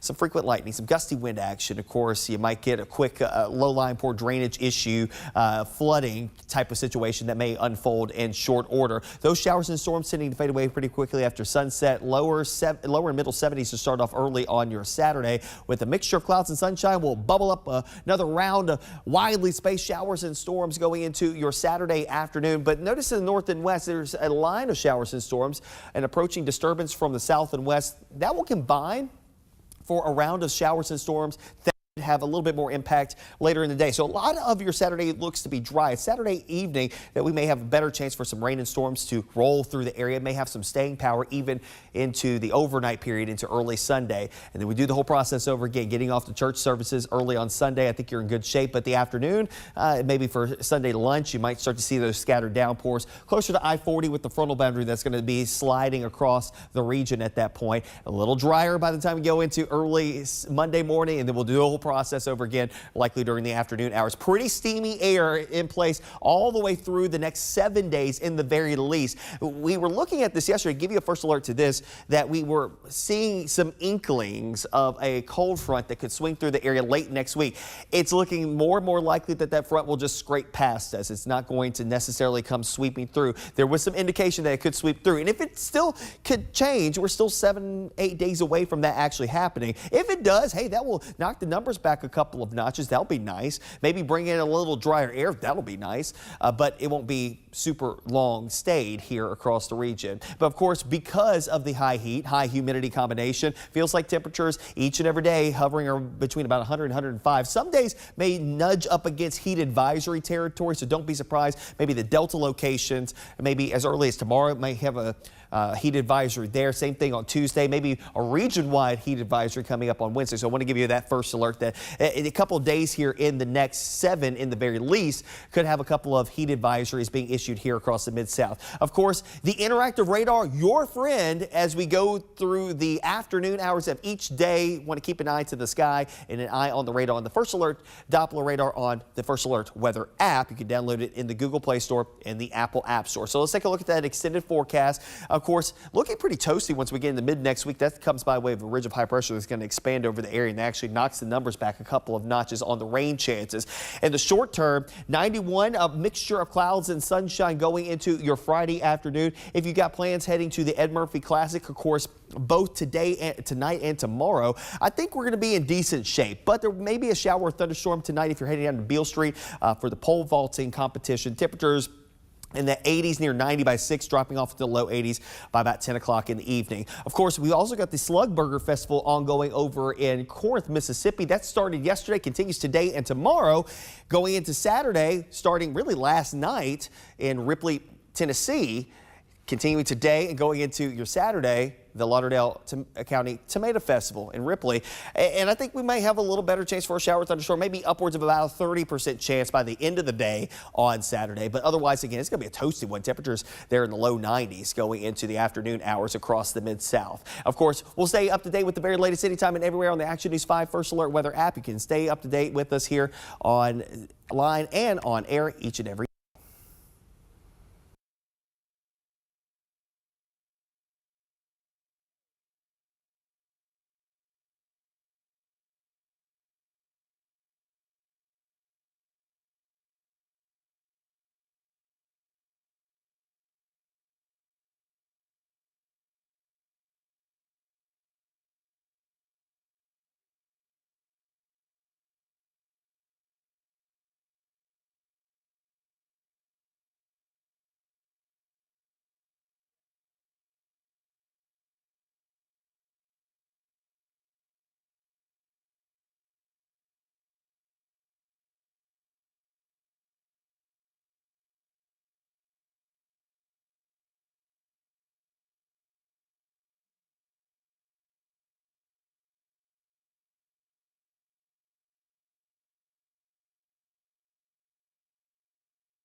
Good morning. Welcome back to the Action News 5 Digital Desk. We know in the summer months, those hot, humid, warm temperatures, they bring out all kinds of critters. We're talking about bugs, some nasty ones there. You got the mosquitoes, you got ticks, you got spiders, and all kinds of different things. What are the best methods to protect yourself from the bugs that we see across Memphis and the Mid-South this summer? Let's bring in someone in the know. We got Dr. Anna Yang joining us once again on the Action News 5 Digital Desk. She is a physician at Regional One Hospital. And Dr. Yang, there are so many critters just crawling around all over the place, and some are obviously more dangerous than others. What are some of the best methods to escape a bug bite this summer? Good morning. Good morning. Thanks for having me back. Yes, the spring and the summer definitely bring back the critters in full force. There's a lot of different ones out there right now. I mean, the best thing you can do is to make sure you protect yourself. You know, there's a lot of different types of insect repellent out there to put on, and make sure, you know, the clothing that you have will also help protect against bug bites, especially if you're going to be, you know, messing around places where bugs like to hide. For the most part, bugs aren't there trying to bite you. They're trying to avoid you for the most part. So, you know, try to avoid places where you might disturb bugs that are resting, and make sure you wear protective clothing, bug spray. And a lot of bugs also tend to be more active in the dawn and dusk time periods. So, you know, generally being more careful during those times is important. Yeah, good advice there, Dr. Yang. What about here in the Mid-South and what you see in your practice? What are the bug bites that really cause people a lot of problems? So most bug bites are no big deal. Some bug bites you don't even feel happening and they don't do anything. Maybe they're a little bit itchy, maybe they hurt a little bit, but most bug bites are not a problem at all. Some bug bites, like mosquitoes and ticks, they can transmit illnesses. So we do have to be a little bit more careful with them. So, you know, there are a couple of cases of West Nile virus so far this year here in Tennessee. So you do have to watch out for that. So most bugs, though, don't really cause anything. Tick bites as well.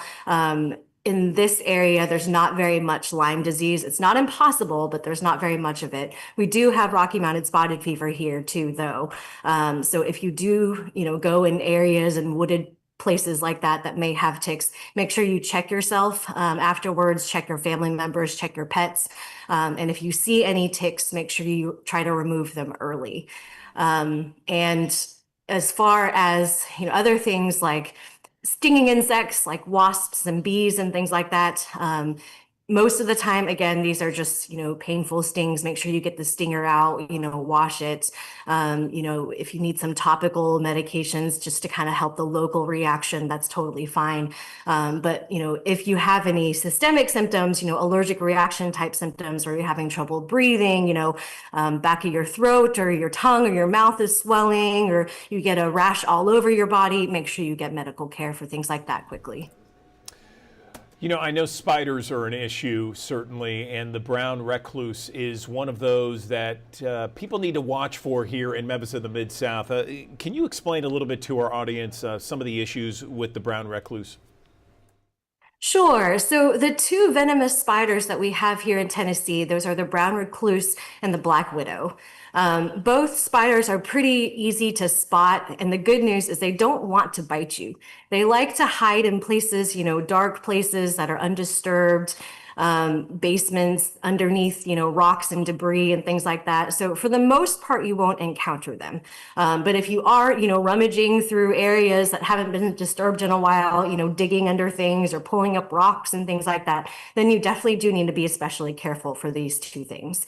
The brown recluse spider, there is no antivenom for. Most of the time, these also do fine, but they can cause some localized tissue destruction and necrosis. So the most important thing for these is wound care, keeping an eye on them, making sure they don't get infected. And if they are really painful, or they're getting worse, or they're, changing or getting deeper or turning dark inside, or, something doesn't look right or feel right about it, then definitely go get checked out. But even these, most of the time, do fine. Where do people make their biggest mistakes when it comes to, bugs, bug bites, trying to prevent it, but as a result, they don't? So I don't really have anything specific for that. Most people actually do a pretty good job of protecting themselves. The most important thing is just to remember that they are out there, and, use some common sense and put that bug spray on, and, not reach for things that you haven't at least looked at first, or, forget to protect yourself, gloves, making sure you're wearing good protective shoes and clothing. But as long as you keep those things in mind, you really can avoid most of the dangers from bugs and insects out there. If people don't want to put DEET in terms of bug spray on themselves, what do you recommend as a safe alternative to DEET? Yeah, there are a lot of different insect repellents out there that don't contain DEET. So, take a look at all the options out there. There are some things that can contain more natural chemicals and things like that, that don't contain DEET, that are still effective in preventing bugs from getting to you. Okay. Do you recommend any? I know that, lemon eucalyptus, picaridin, some others, right? Yep, there are those for sure. They have those, bracelets out there that contain some, natural type chemicals and, fragrances and stuff like that tend to keep away bugs. But yes, all those things you mentioned are definitely reasonable alternatives to try. Okay, Dr. Anna Yang, appreciate you coming on the digital desk to help us all just kind of avoid some of those nasty bugs out there, some ugly bugs, if you will, on the this summer here in Memphis and the Mid-South. We appreciate your time as always. All right, thanks. Thank you. Okay, another live look from our High Five camera here as we go to break. Already heating up, 82 degrees, 5 minutes after 10 o'clock. We're back in 1 minute.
Good morning. Welcome back to the Action News 5 digital desk. We really enjoy the articles from chalkbeat.org. It focuses on education across the country and here in Tennessee, and they have another article about Tennessee's school voucher program. Let's bring in Melissa Brown to the Action News 5 digital desk. She is Chalkbeat's Tennessee bureau chief, and I know that this has been something that you've been covering a lot lately, Melissa. Tell me what this latest article is about. I believe it's Governor Bill Lee defending the school voucher program. Is that right? Good morning. Thanks for having me. That's correct. 2 weeks ago, Chalkbeat Tennessee reported that the state's new voucher program, which they're currently in the process of sort of rolling out the first round of applications for the upcoming school year. But we reported at Chalkbeat that the voucher application will not include two sort of questions that I think a lot of people assumed that the state would be asking. And one of those is a student's prior enrollment, which means that the state lawmakers, policymakers, Tennesseans won't know if the majority of the first years of these vouchers or scholarships, as the governor calls them, if they will be going to public school students who are enrolling for the first time in private schools, or if private school students who have previously been in the private school system will be the people benefiting from this program. And so I had a chance to ask the governor about this last week, and that's what our latest story is about. And, asked the governor if he was concerned about criticism around this issue. And he really defended the program and the application and his office. And then he reiterated that they don't think that the legislation, the law establishing this program, requires the state to ask for this information, even though the state previously asked for this information in another program, and that the majority of other states with voucher programs ask about this information. But Governor Lee, has said repeatedly that the law doesn't require them to collect this information, and so he is satisfied with the application as it is. Yeah. Gotcha. Okay. So, so there are, it seems like this is a program that started out initially with the thought that there's going to be about 20,000 students involved. Is that up to 40,000? No, for the first year, there are 20,000 vouchers or scholarships, depending on who you're talking to, 20,000 that are available. From what we know, over 40,000 people have applied for those spots. So there are more applications than there are spots. Unfortunately, right now, even though we are getting very close to the school year, I think, weeks away from some districts starting school, we don't know how many people have actually been accepted and how many people have been denied. So all we know right now that there are those 20,000 spots and more than 40,000 people have applied for them.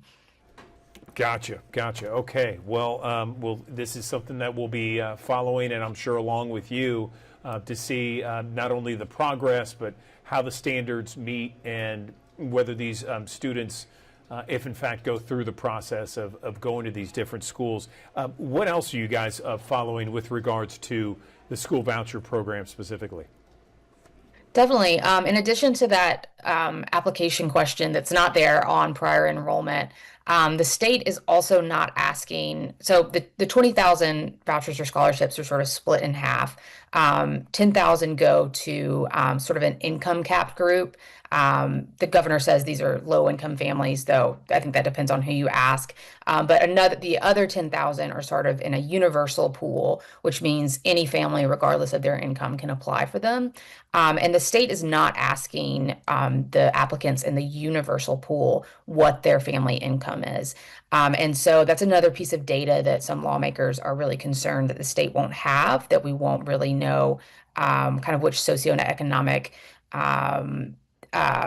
groups are kind of benefiting from this state-funded program. It's funded with taxpayer dollars.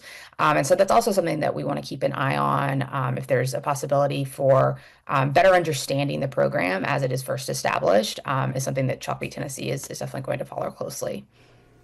Melissa, thank you. Tell our viewers once again where they can read your story. Definitely. We are at chalkbeat.org /Tennessee and often republished in your local news outlets as well. And we follow education policy closely in Tennessee and just hope to keep policymakers and families and students up to date on the latest education news in the state. Okay, appreciate it. Melissa Brown, the Chalkbeat reporter, the chief based in Tennessee. Thank you for your time and for your explanation and letting us know where we can read your article. We appreciate it.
Thanks for joining us here on the Action News 5 digital desk here on a Friday morning. Here's a look at what we saw yesterday, 24 hours worth of rainfall here across the Mid-South. And of course, some spots 2 to 3 inches of rainfall. And notice in a lot of locations, even inside of Shelby County, a lot of locations staying dry. This is the scattered and spotty nature of the showers and thunderstorms that we will see probably all the way through the upcoming weekend. But occasionally you'll see a couple of clusters of showers and storms that may flare up. Even yesterday, even through the course of the morning into the afternoon hours, another round of showers and storms moving through portions of DeSoto County, another 2 inches of rainfall out closer to Lewisburg. Now today, another opportunity for some spotty downpours still in play as we go through the course of your Friday. Temperatures will top out lower 90s, but if it's not that, it will be the heat and humidity combination. Feels like temperatures up around 100 to 103 degrees later on today. If you've got weekend plans, I think in general, I think you're in good shape. The earlier that you do things, obviously a little bit more comfortable to contend with, but also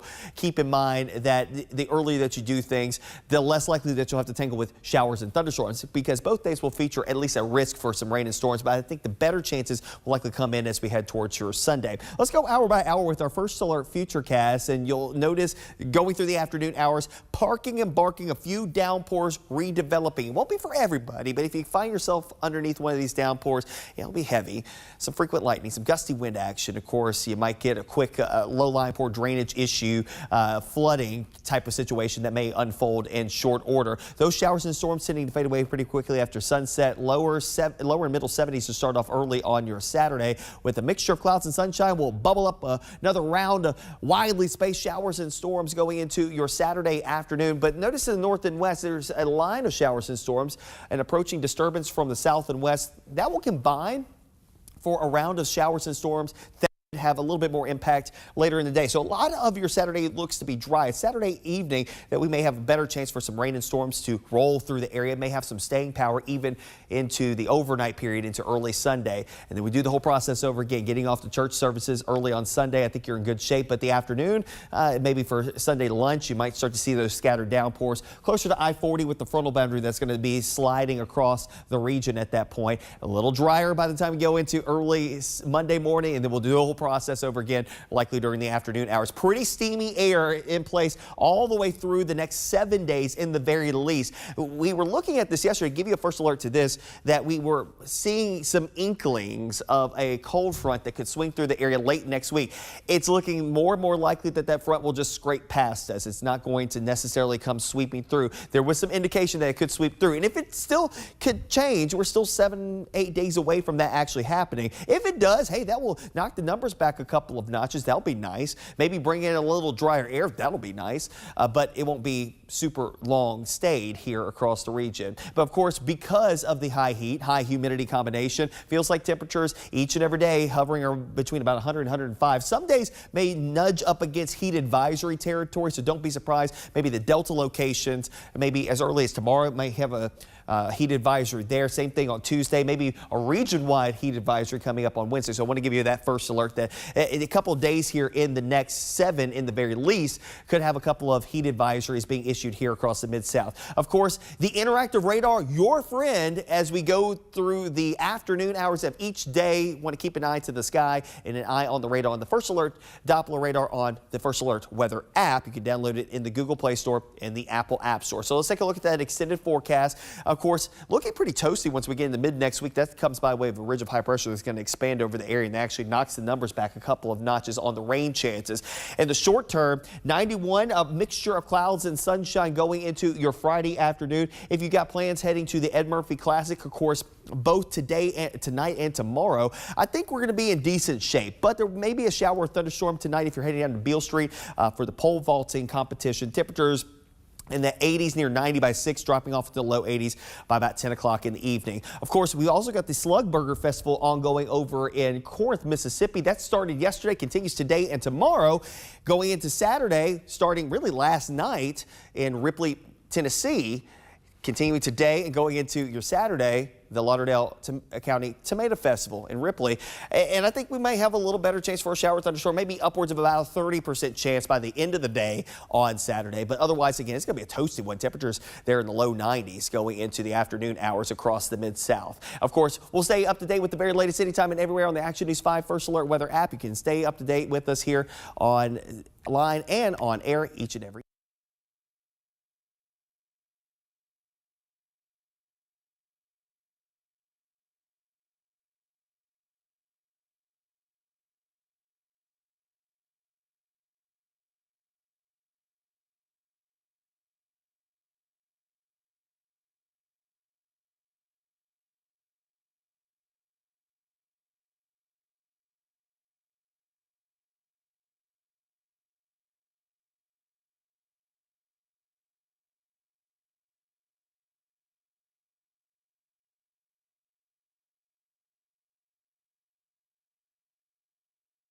Welcome back to the Action News 5 Digital Desk. Families are making plans already for, summer travel season. I mean, there are times where we just need to get out of town, okay? We don't care how much it costs, but we should care how much it costs. And we want to maximize our dollars for a great road trip. And that seems to be what a lot of families are doing. They're choosing cars over planes because, hey, look, it's more affordable. And if you plan ahead and you take the right small steps, it can make a huge, huge difference. So on the Action News 5 Digital Desk, I want to bring in my next guest here, Joe Saul of CHI. He is joining us. He is someone who is a personal finance expert to talk about ways that we can maximize our travel dollars for our road trip this summer. Joe, good morning to you. So first off, let's talk a little bit about those summer road trips, why people are taking them, and how to best maximize our dollar. Good morning.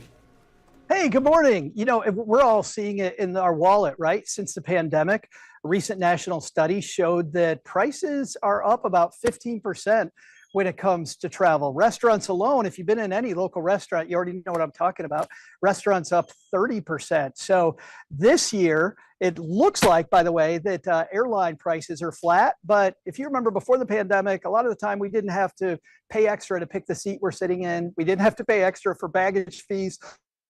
Across the board now for not sitting basic economy really add up, whether we're going alone or with a family. So I think that's why this year a lot of families are like, what's in my backyard, or how do I hit the road to maybe have some comfortable travel and see some of Americana that I hadn't seen before? Yeah, I love it. Those road trips can be a lot of fun with the whole family piled in. So let's talk about ways to make sure we don't overspend. And I know a lot of that has to deal with kind of planning ahead, right, Joe? Oh, sure. And you know what? I'll give you some hacks on both sides. First of all, on planning. I don't like over planning. Number one, I'm a planner by nature as a finance guy, right? In my podcast, Stacking Benjamins, we talk about planning. But when you overplan, you suck all the fun out of vacation. We're not the Griswolds. We don't want to do that. So I got this 2-thing rule. We're going to plan a couple things, and I'll give you a couple websites. Love TripAdvisor. If I'm going into that restaurant with restaurant prices up, I want to make sure it's worth it. So we'll find someplace quirky. I get to look at the menu ahead of time so my family knows what they're getting into.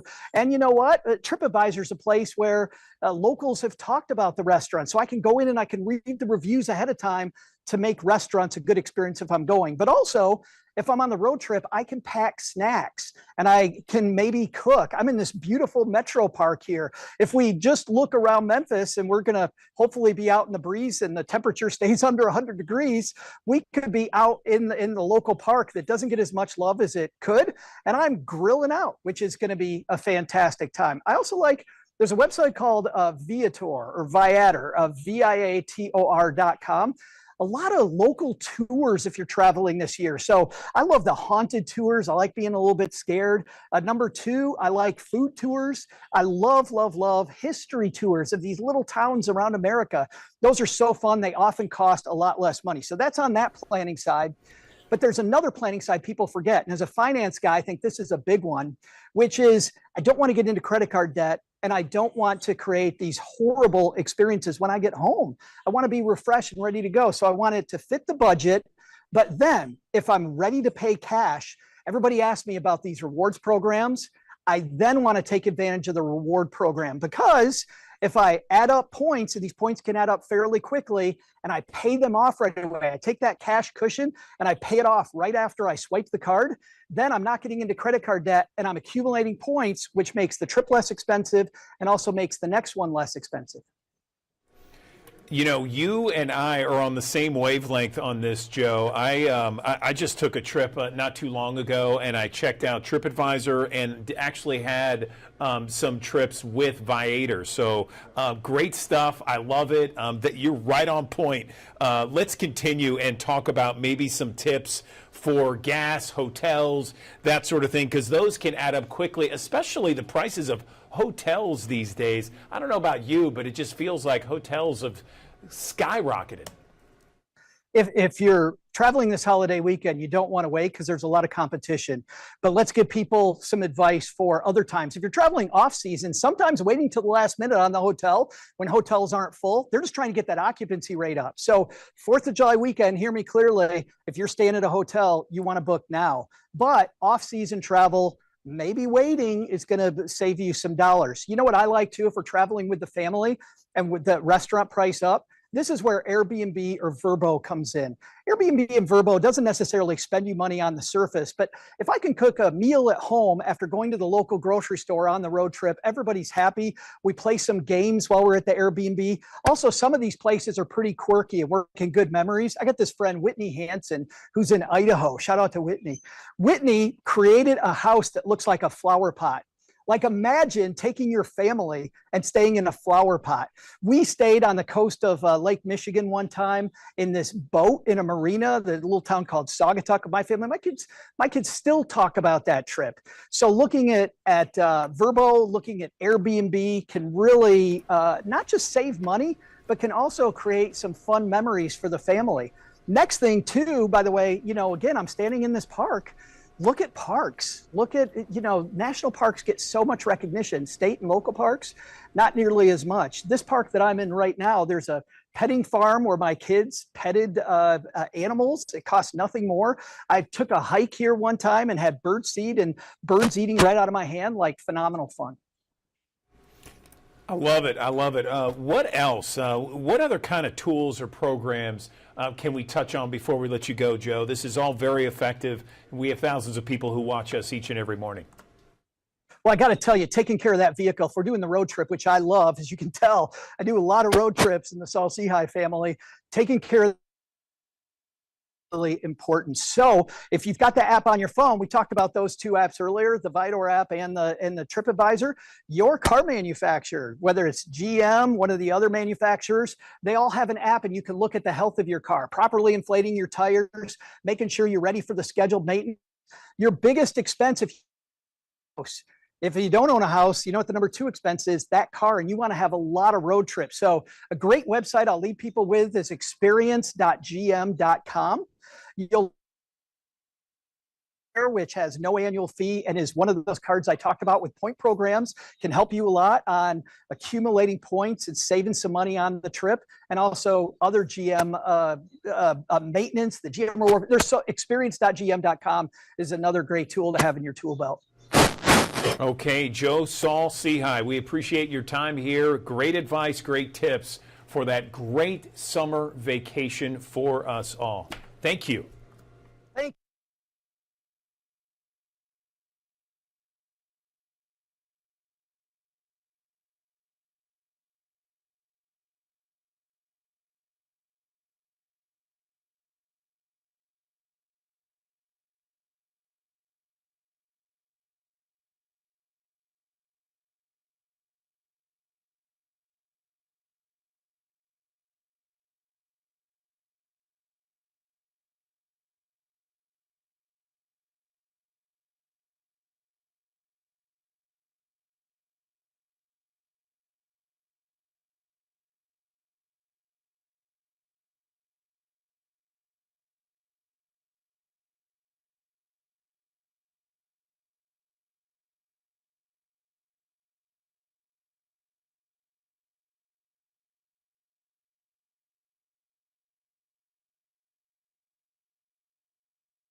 Good morning, everyone. Welcome back to the Action News 5 Digital Desk. This month marks the 35th anniversary of the passage of the Americans with Disabilities Act. It really was a defining moment to end discrimination against individuals with disabilities. But 35 years later, barriers still exist. I am joined now on the Action News 5 Digital Desk by the CEO of the Paralyzed Veterans of America, Carl Blake, joining me now to talk about some of these barriers that still exist and what the organization is doing to remove those barriers and how the public can help.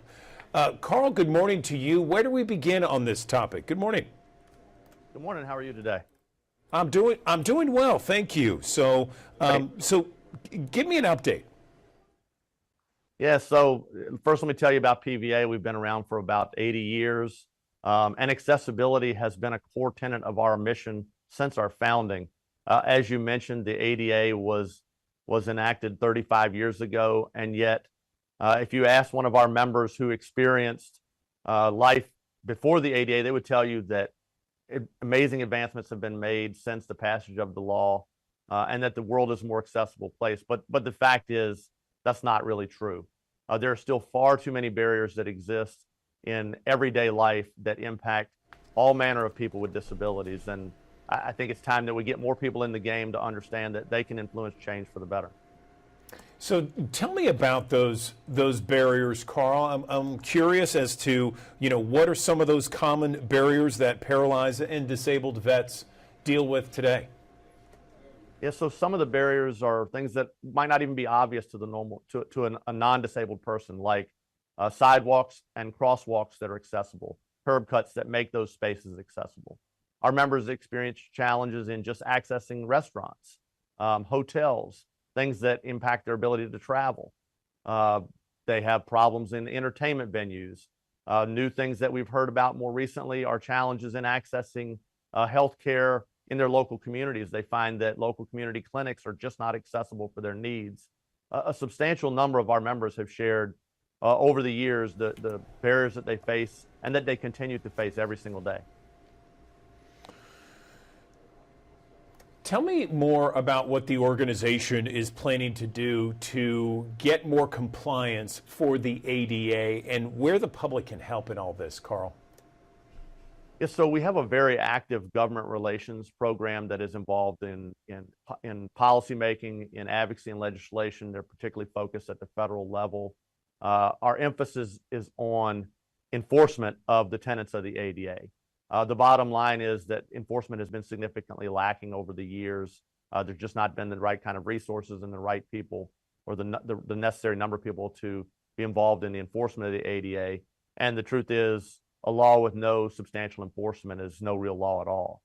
So we do that work every day, but really it's just as much important to understand that public education is a part of this process. We want the general public, we want policymakers, we want business owners to understand that they have a role in influencing change. If you go to our website, pva.org, you'll find a list of PSAs that showcase the various types of barriers that people with disabilities experience on a daily basis. We have an active petition that's out there right now that we would like everyone to sign that calls for greater enforcement of the ADA. And ultimately what we want people to do is just be actively involved in making change for the better. Our mantra is effectively accessibility for all. That means that everyone has to have a stake in the game and be an active participant in making the world a more accessible place and knocking down the barriers that still exist. Certainly awareness and education is part of the equation. Signing a petition to let people know that they should be actively involved, making sure to remove those barriers, as you said, Carl. Anything else that we can touch on? We have thousands of people who watch us each and every morning here. Well, I would certainly encourage all of your listeners or your viewers to go to our website. There's a whole lot more information on pva.org, specifically pva.org/barriers still exists, where they can get information about how they can get involved. We're always looking for people to be part of our network because there's strength in numbers. And if the average able-bodied, the average person who does not have a disability gets involved, then that gets more people involved. It just sort of creates this network of influence that can ultimately make the change that we want to make. Okay, Carl Blake, Paralyzed Veterans of America CEO, thank you for coming on the Digital Desk and explaining what the organization is doing to really kind of get more compliance for the Americans with Disabilities Act and how it has a profound effect on so many people across our country. We appreciate your time. Thank you. Thank you for having me.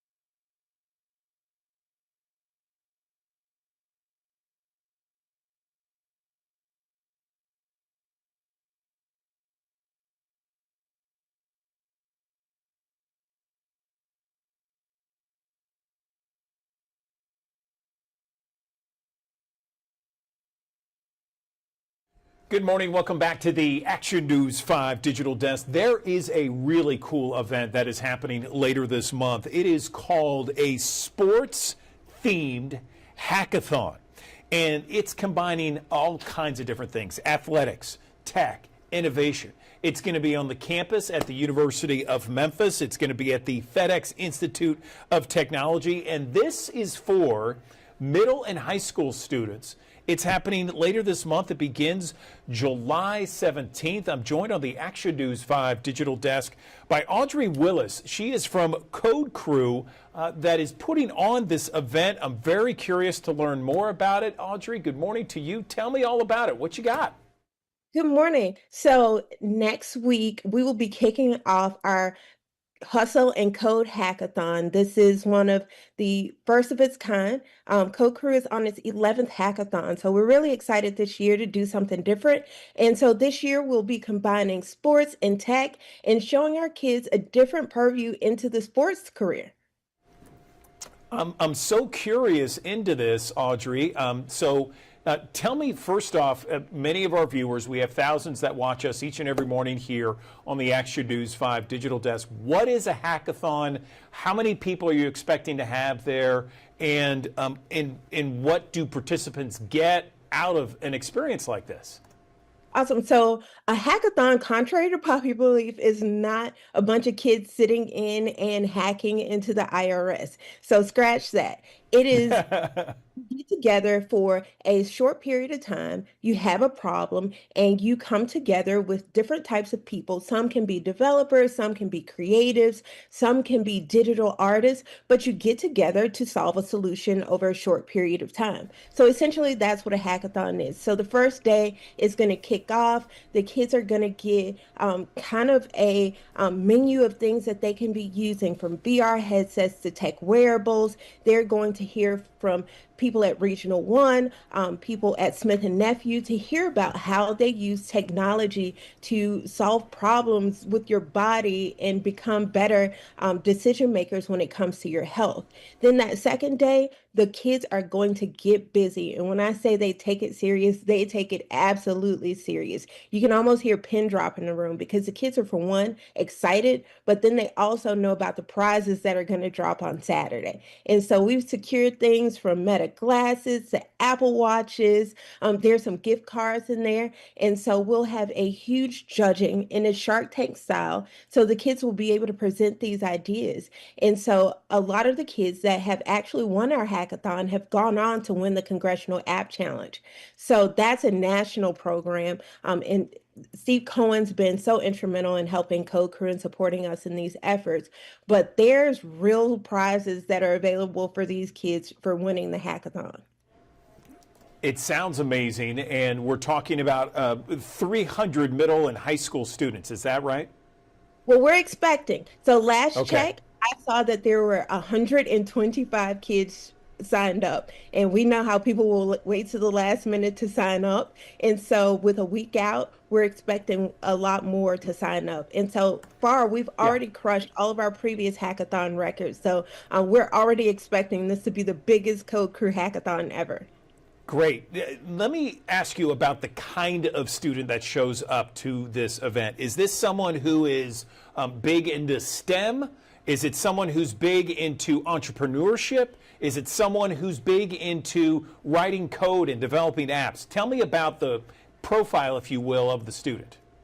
Well, actually, there's no profile. The wonderful thing about Code Crew is 80% of the kids that we see are seeing tech for the first time. They're writing their first line of code with us. So we create a way all kids can be involved. So they're learning in this process. That's the reason why we have that first day, so they can all be acclimated. And so we structure the teams where there's not a really heavy team of heavy coders or a really heavy team of creatives. There are a mixture of kids from different areas of the city. And it's a beautiful thing when they all come together with this common goal of creating tech with each other. And so it does not matter if you've been a Code Crew student since we started this organization 10 years ago, or this is your first time hearing about Code Crew. There's going to be a space for you to have fun, be creative, and really include yourself and your thoughts in the process. So entrepreneurs, creatives, even if your kid just thinks they want to be a part of coding and STEM, bring them on out.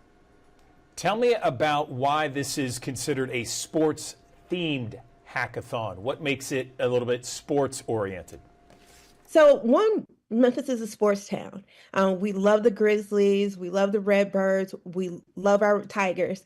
And so this is our way of showing kids that there's more ways to get into sports than just actually playing basketball. When you look at the number of athletes that start out playing little league sports and they go into high school, they go into college, that funnel gets very slim when you get into professional sports. But a couple of years ago, when Moneyball came out, it really showed the public that there's a space for enjoying sports, but also having a technical lens on it. And so we're really trying to show students that there's more to sports than just playing basketball or swinging a baseball bat, that there are technical elements that make these athletes the strongest that they are. I mean, Steph Curry uses VR headsets to practice his shots and get better and better. And so different athletes will use physical therapists that will track data on their movements to be able to help them heal their bodies faster. And so we have to give the kids what they can be. And so we're presenting that to them next week. Fantastic. Okay, so this is a sports-themed hackathon, July 17th through the 19th at the FedEx Institute of Technology on the campus of the University of Memphis. How much does it cost, and what else would you like to mention about this event, Audrey? The Hustle and Code Hackathon is going to be a 3-day event from 9 to 4 o'clock Thursday, Friday, and Saturday. It's only $10. $10 covers your lunch, it covers your swag, it covers a really awesome experience. The Hustle crew is going to be there. We've got some specials, well-known Memphis social media folks that are coming for judging, and it's going to be a fun event. And we're hoping that everybody in Memphis looks to their kid and say, hey, do you want to do this next week? And bring them on out. Good morning. Welcome back to the Action News 5 Digital Desk.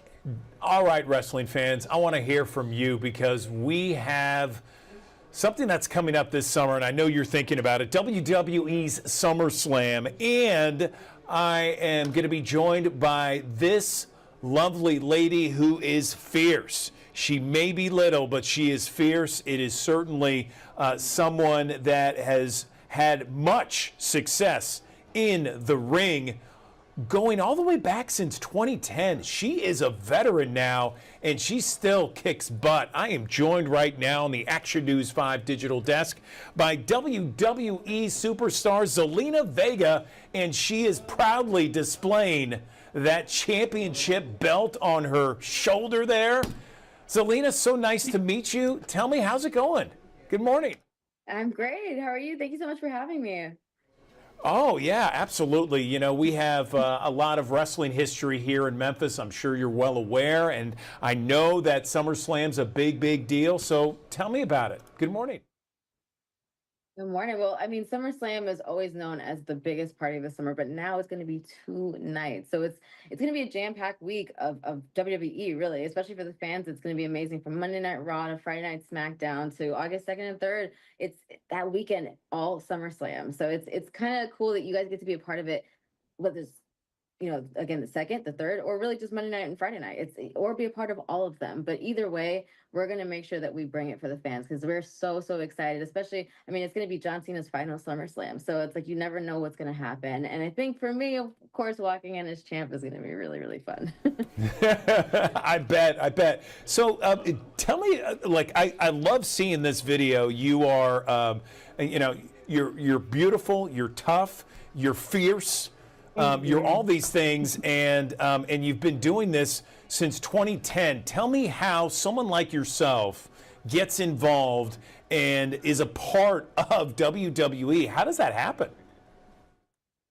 I mean, ultimately, I was starting training when I was 17, so that was back in like 2008. So, but it's something that I've wanted to do since I was 4 years old. I mean, my family were huge wrestling fans.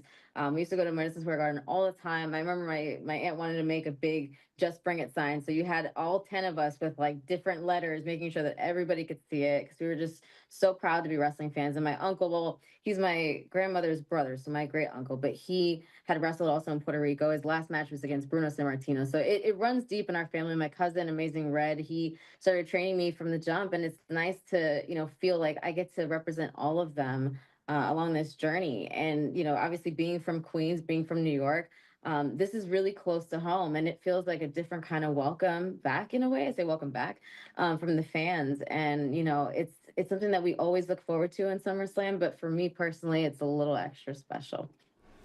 So tell me about what it's like to be on tour. What are the fans like? Are there certain moments during the tour where you're just like, this is amazing? And then there are certain times where you're just like, oh my gosh, am I going to be okay getting out of here? Yeah, I mean, I think that's the beauty of it. When you step into this world of wrestling, and especially WWE, you get, this is the life. This is the life that you're always on the road, you know, but I'm just so lucky. Like, I have my husband with me who gets to do it with me along the way. And, you know, he obviously, he has his own style and his own unique way of doing things, and I get to learn a lot from him. And when it comes to questions about my matches or how to do stuff or just get ideas from, like, he's like the perfect person to go to about that, and he helps me in so many different ways. So it's like I get to bring a piece of home with me on the road, and I'm super blessed for that because not everybody gets that. But it's nice to share that with him, and also share this moment with him because he made his return the same night that I became a champion, well, a singles champion for the first time in my career. So It's just uniquely special. And I think WWE just, it makes you feel, a part of it in a way, because I've had so many fans tell me that they feel like they were a part of it too, and they felt like they won that night too because they had been supporting me from the jump. And I think it's so cool because I have the most unique and unconditional loving fans. Like, they support me unconditionally, and I'm so thankful for them.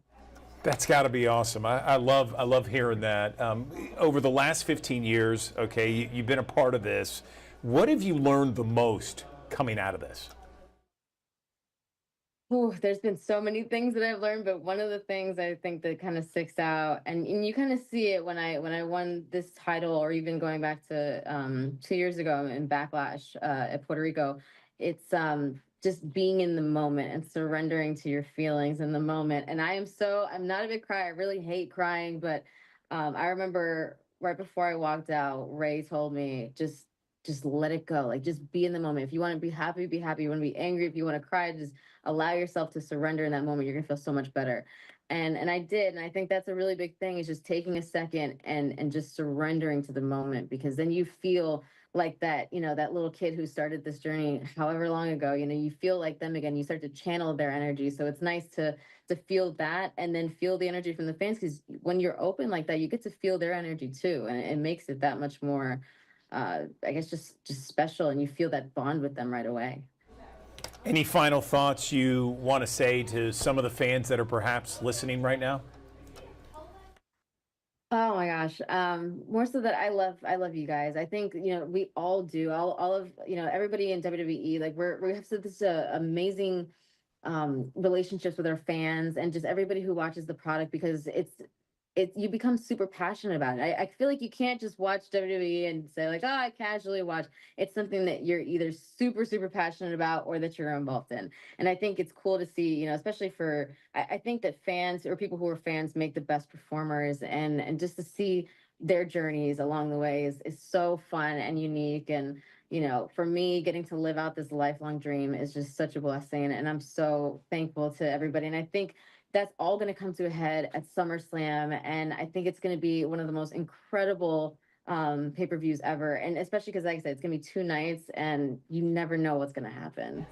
Yeah, SummerSlam, first ever 2-night SummerSlam. It's going to be at MetLife Stadium in New Jersey, Saturday, August 2nd, Sunday, August 3rd. And Zelina Vega, congratulations on all your success over the years. Thank you so much for joining us on the Digital Desk. And I look forward to seeing you kick some more butt in the ring. We appreciate it. Thank you so much. I really appreciate you having me. Good morning. Welcome back to the Action News 5 Digital Desk. We are always looking for ways to reduce our stress in our crazy busy lives. Everyone's so busy right now. We have a lot of stress, whether it's work, whether it's home, family life, who knows? We all have it. And practicing mindfulness, well, that's one way to reduce stress.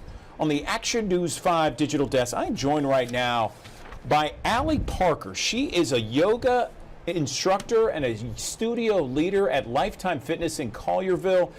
Allie, so glad you joined us here. So tell me about mindfulness, practicing mindfulness, and how it can help all of us reduce stress in our lives, because we really need to reduce that stress. Good morning.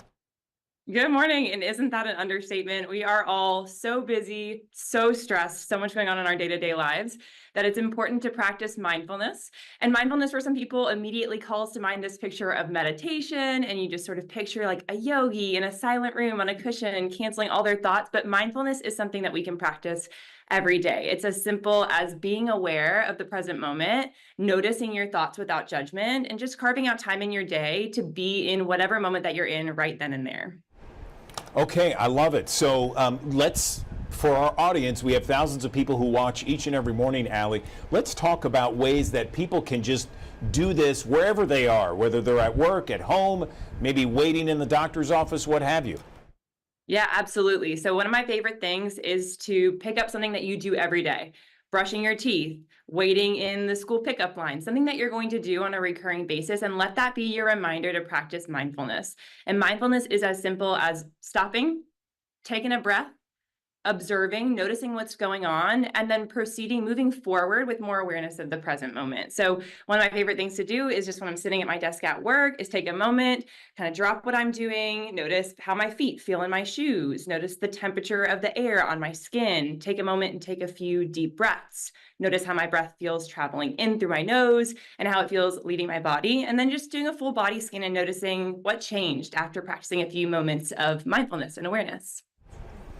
I like that. It seems pretty simple. And tell me about how doing that for a few minutes each and every day, how that can reduce stress. Yeah, absolutely, Andrew. There are so many studies out there and more coming out each and every day that talk about how mindfulness can actually rewire our brains. So there's a study from the National Institute of Health that shows that practicing mindfulness and meditation can actually help with the areas of our mind that are responsible for processing emotions and retaining memory. So there are some really proven benefits to taking this time, carving it out in your day. It's also been noted in various studies that practicing mindfulness for as few as 5 minutes a day can help reduce perceived stress by 40%, which is a pretty staggering statistic. I would take a 40% reduction in stress any day.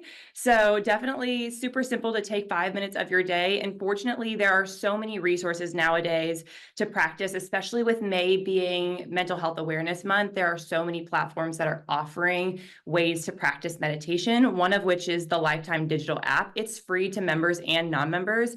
I just did mine this morning. I love to do it when I'm waiting for school pickup line. It's a great one to just plug in during your day. And like I said, it's just 5 minutes. Some of them are moving meditations where we're getting you moving with your breath. Some are more still where you can practice them seated in a waiting room, like you mentioned, and you're just noticing your breath work and tapping into your physical body. So lots of different variations that you can take. Also, some of my favorites are walking meditations. I know the weather's finally getting nice enough to get back outside and walk. So put on a walking meditation from the Lifetime Digital app next time you go and let me know how it goes. I love everything that you're saying. It sounds fantastic. It sounds great. What about meditation? A lot of people might be intimidated to try it. They think, oh, well, I can't sit still for more than a minute without like thinking about everything and my mind freaks out and it's going a million miles an hour. How do we get to the point where we can practice meditation, Allie? Yeah, and honestly, the people who are having a mile a minute thoughts or feel like I'm not a good candidate for meditation because I can't sit still, you're the perfect candidate for meditation. So meditation is a practice of noticing. I always tell my students, it's not the absence of thought, it's noticing the thought. So a great analogy that I had a teacher once explain to me is imagine sitting sort of behind a waterfall and let your thoughts just be the water that falls right in front of you. So you're noticing them, you're seeing them, but you're not attaching yourselves to them. Or if you are, you just sort of label it like, okay, I just thought about my grocery list. Let's bring it back to where I am right now. And one of the easiest ways to bring yourself back to the present moment is taking a deep, slow, intentional breath and just saying to yourself, inhale, exhale. And repeating that a few times. And again, it's so natural for all of us when we're practicing meditation, even those of us who practice daily, to have moments where our mind wanders. It's important to give ourselves grace and practice without judgment so that we can call ourselves back to the present moment and say, okay, I went and thought about what I have to do later today. Let me call myself back to where I am right now with my breath. Inhale through my nose, exhale slowly through my mouth, something like that. We can bring you right back. And it's easy to just take a moment, label the thought, and move forward. I love the waterfall. That allegory sounds great. I mean, it's a great analogy, and I'm going to try that after we're done here. Amazing, love it. Yes, absolutely. Final thoughts. I mean, is there a place where people can go online and maybe kind of learn more about this, practicing meditation, mindfulness, reducing stress through these kind of different techniques? Absolutely. As I previously mentioned, the Lifetime Digital app is totally free to members and non-members. So if you're not a member of Lifetime, don't feel like you still can't download that app from the App Store, log in. And then within there, we have a challenge going on during May. It's to practice meditation every day, and it's literally just 5 minutes.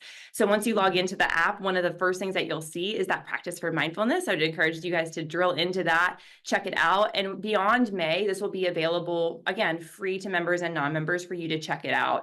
They've got various different types and lengths of meditation. So once you get more comfortable with 5 minutes, you might bump up to 10 minutes on a day that you have a little bit more time and see how your mind reacts to a little bit more space and intentionality in those times.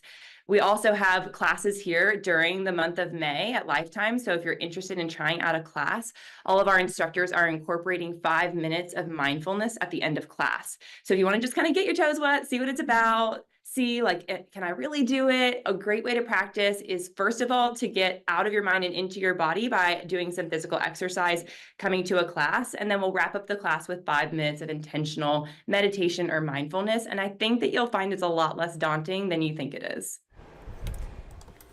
Okay, that does it for us here in the Action News 5 Digital Desk. Have yourself a wonderful weekend. You got Action News 5 midday coming up at the top of the hour with Ariana Poindexter and Eric Brill. They will take you through the next hour with your news headlines and your weather forecast. We'll see you Monday at 7 a.m.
Have a good weekend.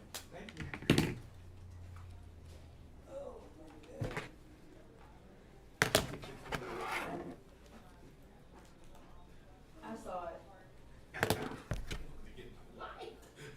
She hates her home. She hates her home. Yeah.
as soon as you called.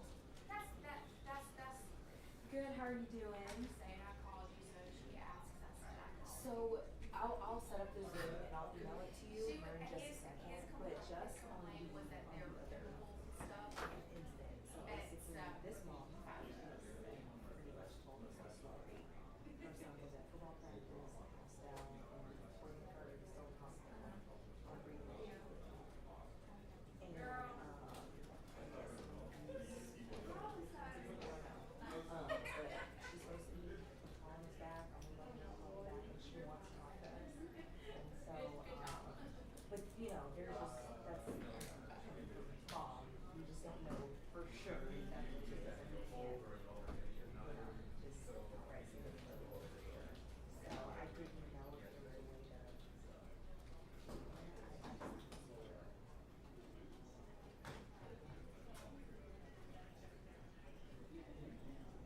Can I who?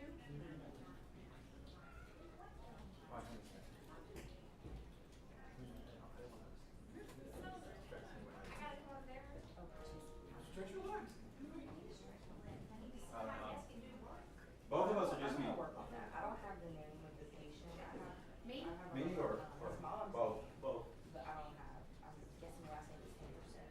The mom's name is Angel Henderson, and he's 16. He's 16. I'd say 16. Last name possibly Henderson. I know what you're gonna pull up. Real time.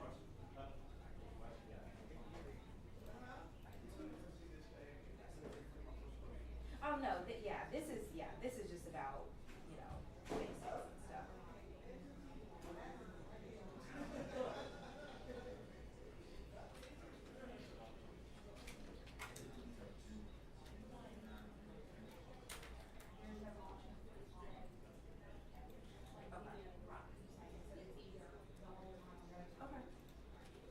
Okay, cool. Give me 5 minutes and I'll email you this week. And I'll set it for 11:15. All right, thank you. Bye.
I'm just about to talk to this doctor.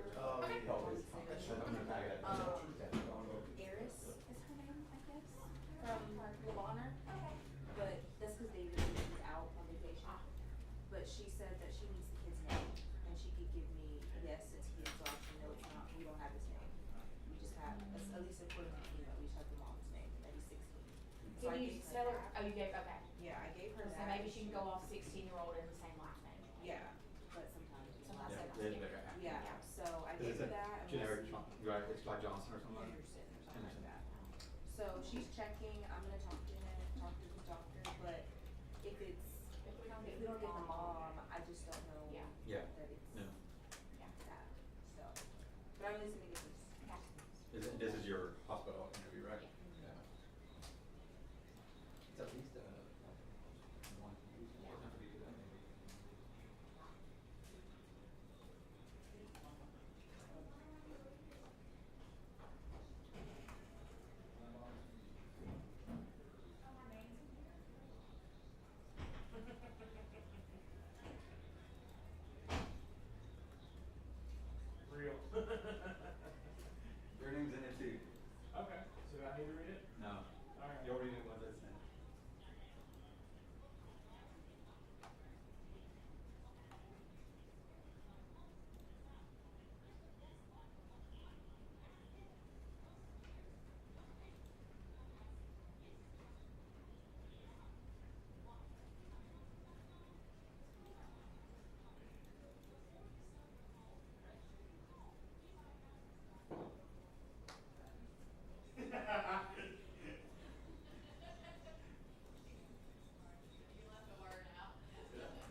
I would, when she asked this question, what, you know, I would say, well, she would probably go through it.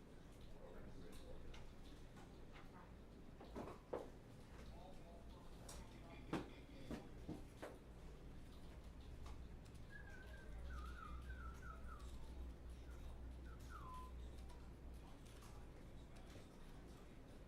Playing Frogger in traffic.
You're talking a lot about heat exhaustion, heat stroke, and the difference between the two. Can you just quickly share the difference?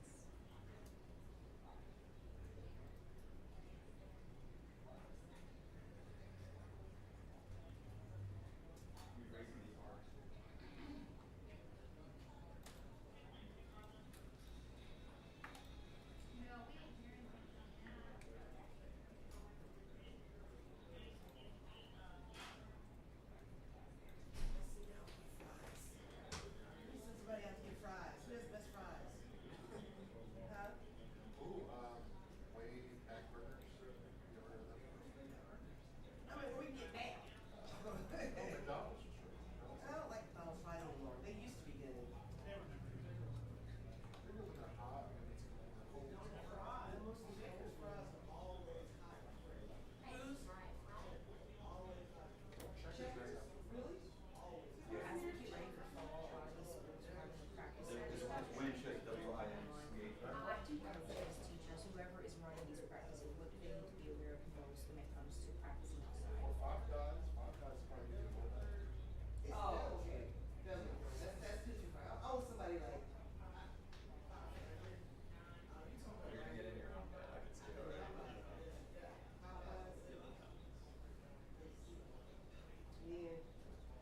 I'm not going to Popeyes one. I'm sorry. That's like a trip.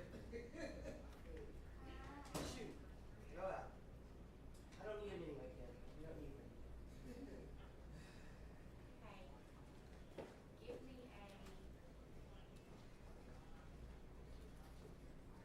one line Latin.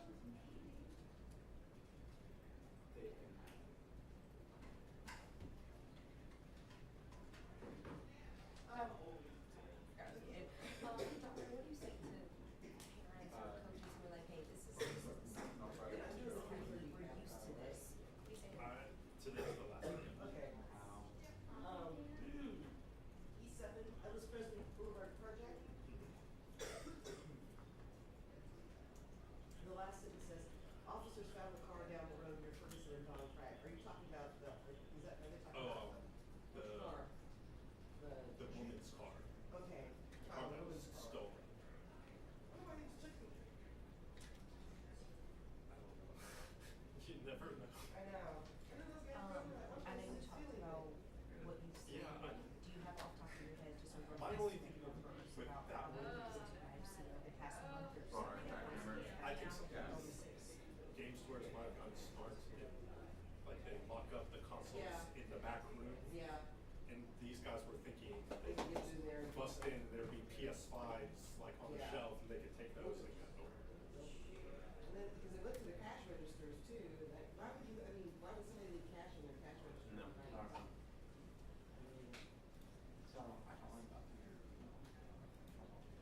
Yeah, no problem. I'm trying to do some more later for August. No, you're good. I'm missing like the next week. I need to find those and then send that week out. But after that, we're caught up until the end of the month. Okay. Oh, cool, good, I'm Yeah. glad. So I appreciate it. No problem. Anything parents, adults, or just anyone who's gonna see this need to know as far as just the summer continues?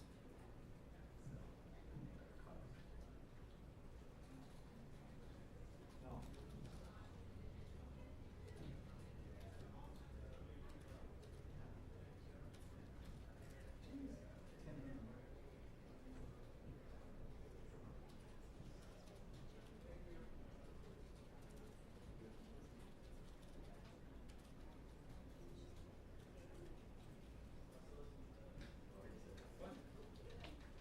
Or not this 24, this is 31st. Did you saw my text yesterday? What she wants to name this Yes, dog, I did. right? Ridiculous. Have you read that book? No. You read that book? Yes. Infos, no, thank I you so don't much, understand the Dr. Nick. I reference. really appreciate your time. You too. Bye.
now during a live interview.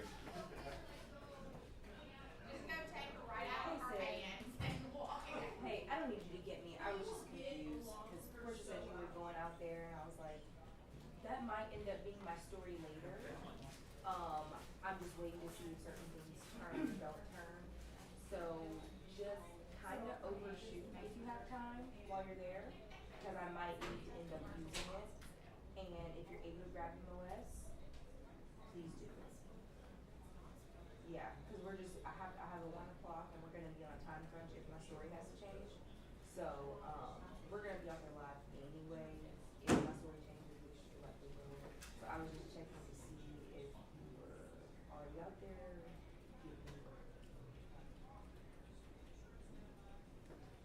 Yeah. So if you're supposed to go to DeSoto County, just go and get shoppers, whoever's shopping right now, and just let me know what it's looking like, and just text me what you're able to find. If you get someone, great. If not, then great.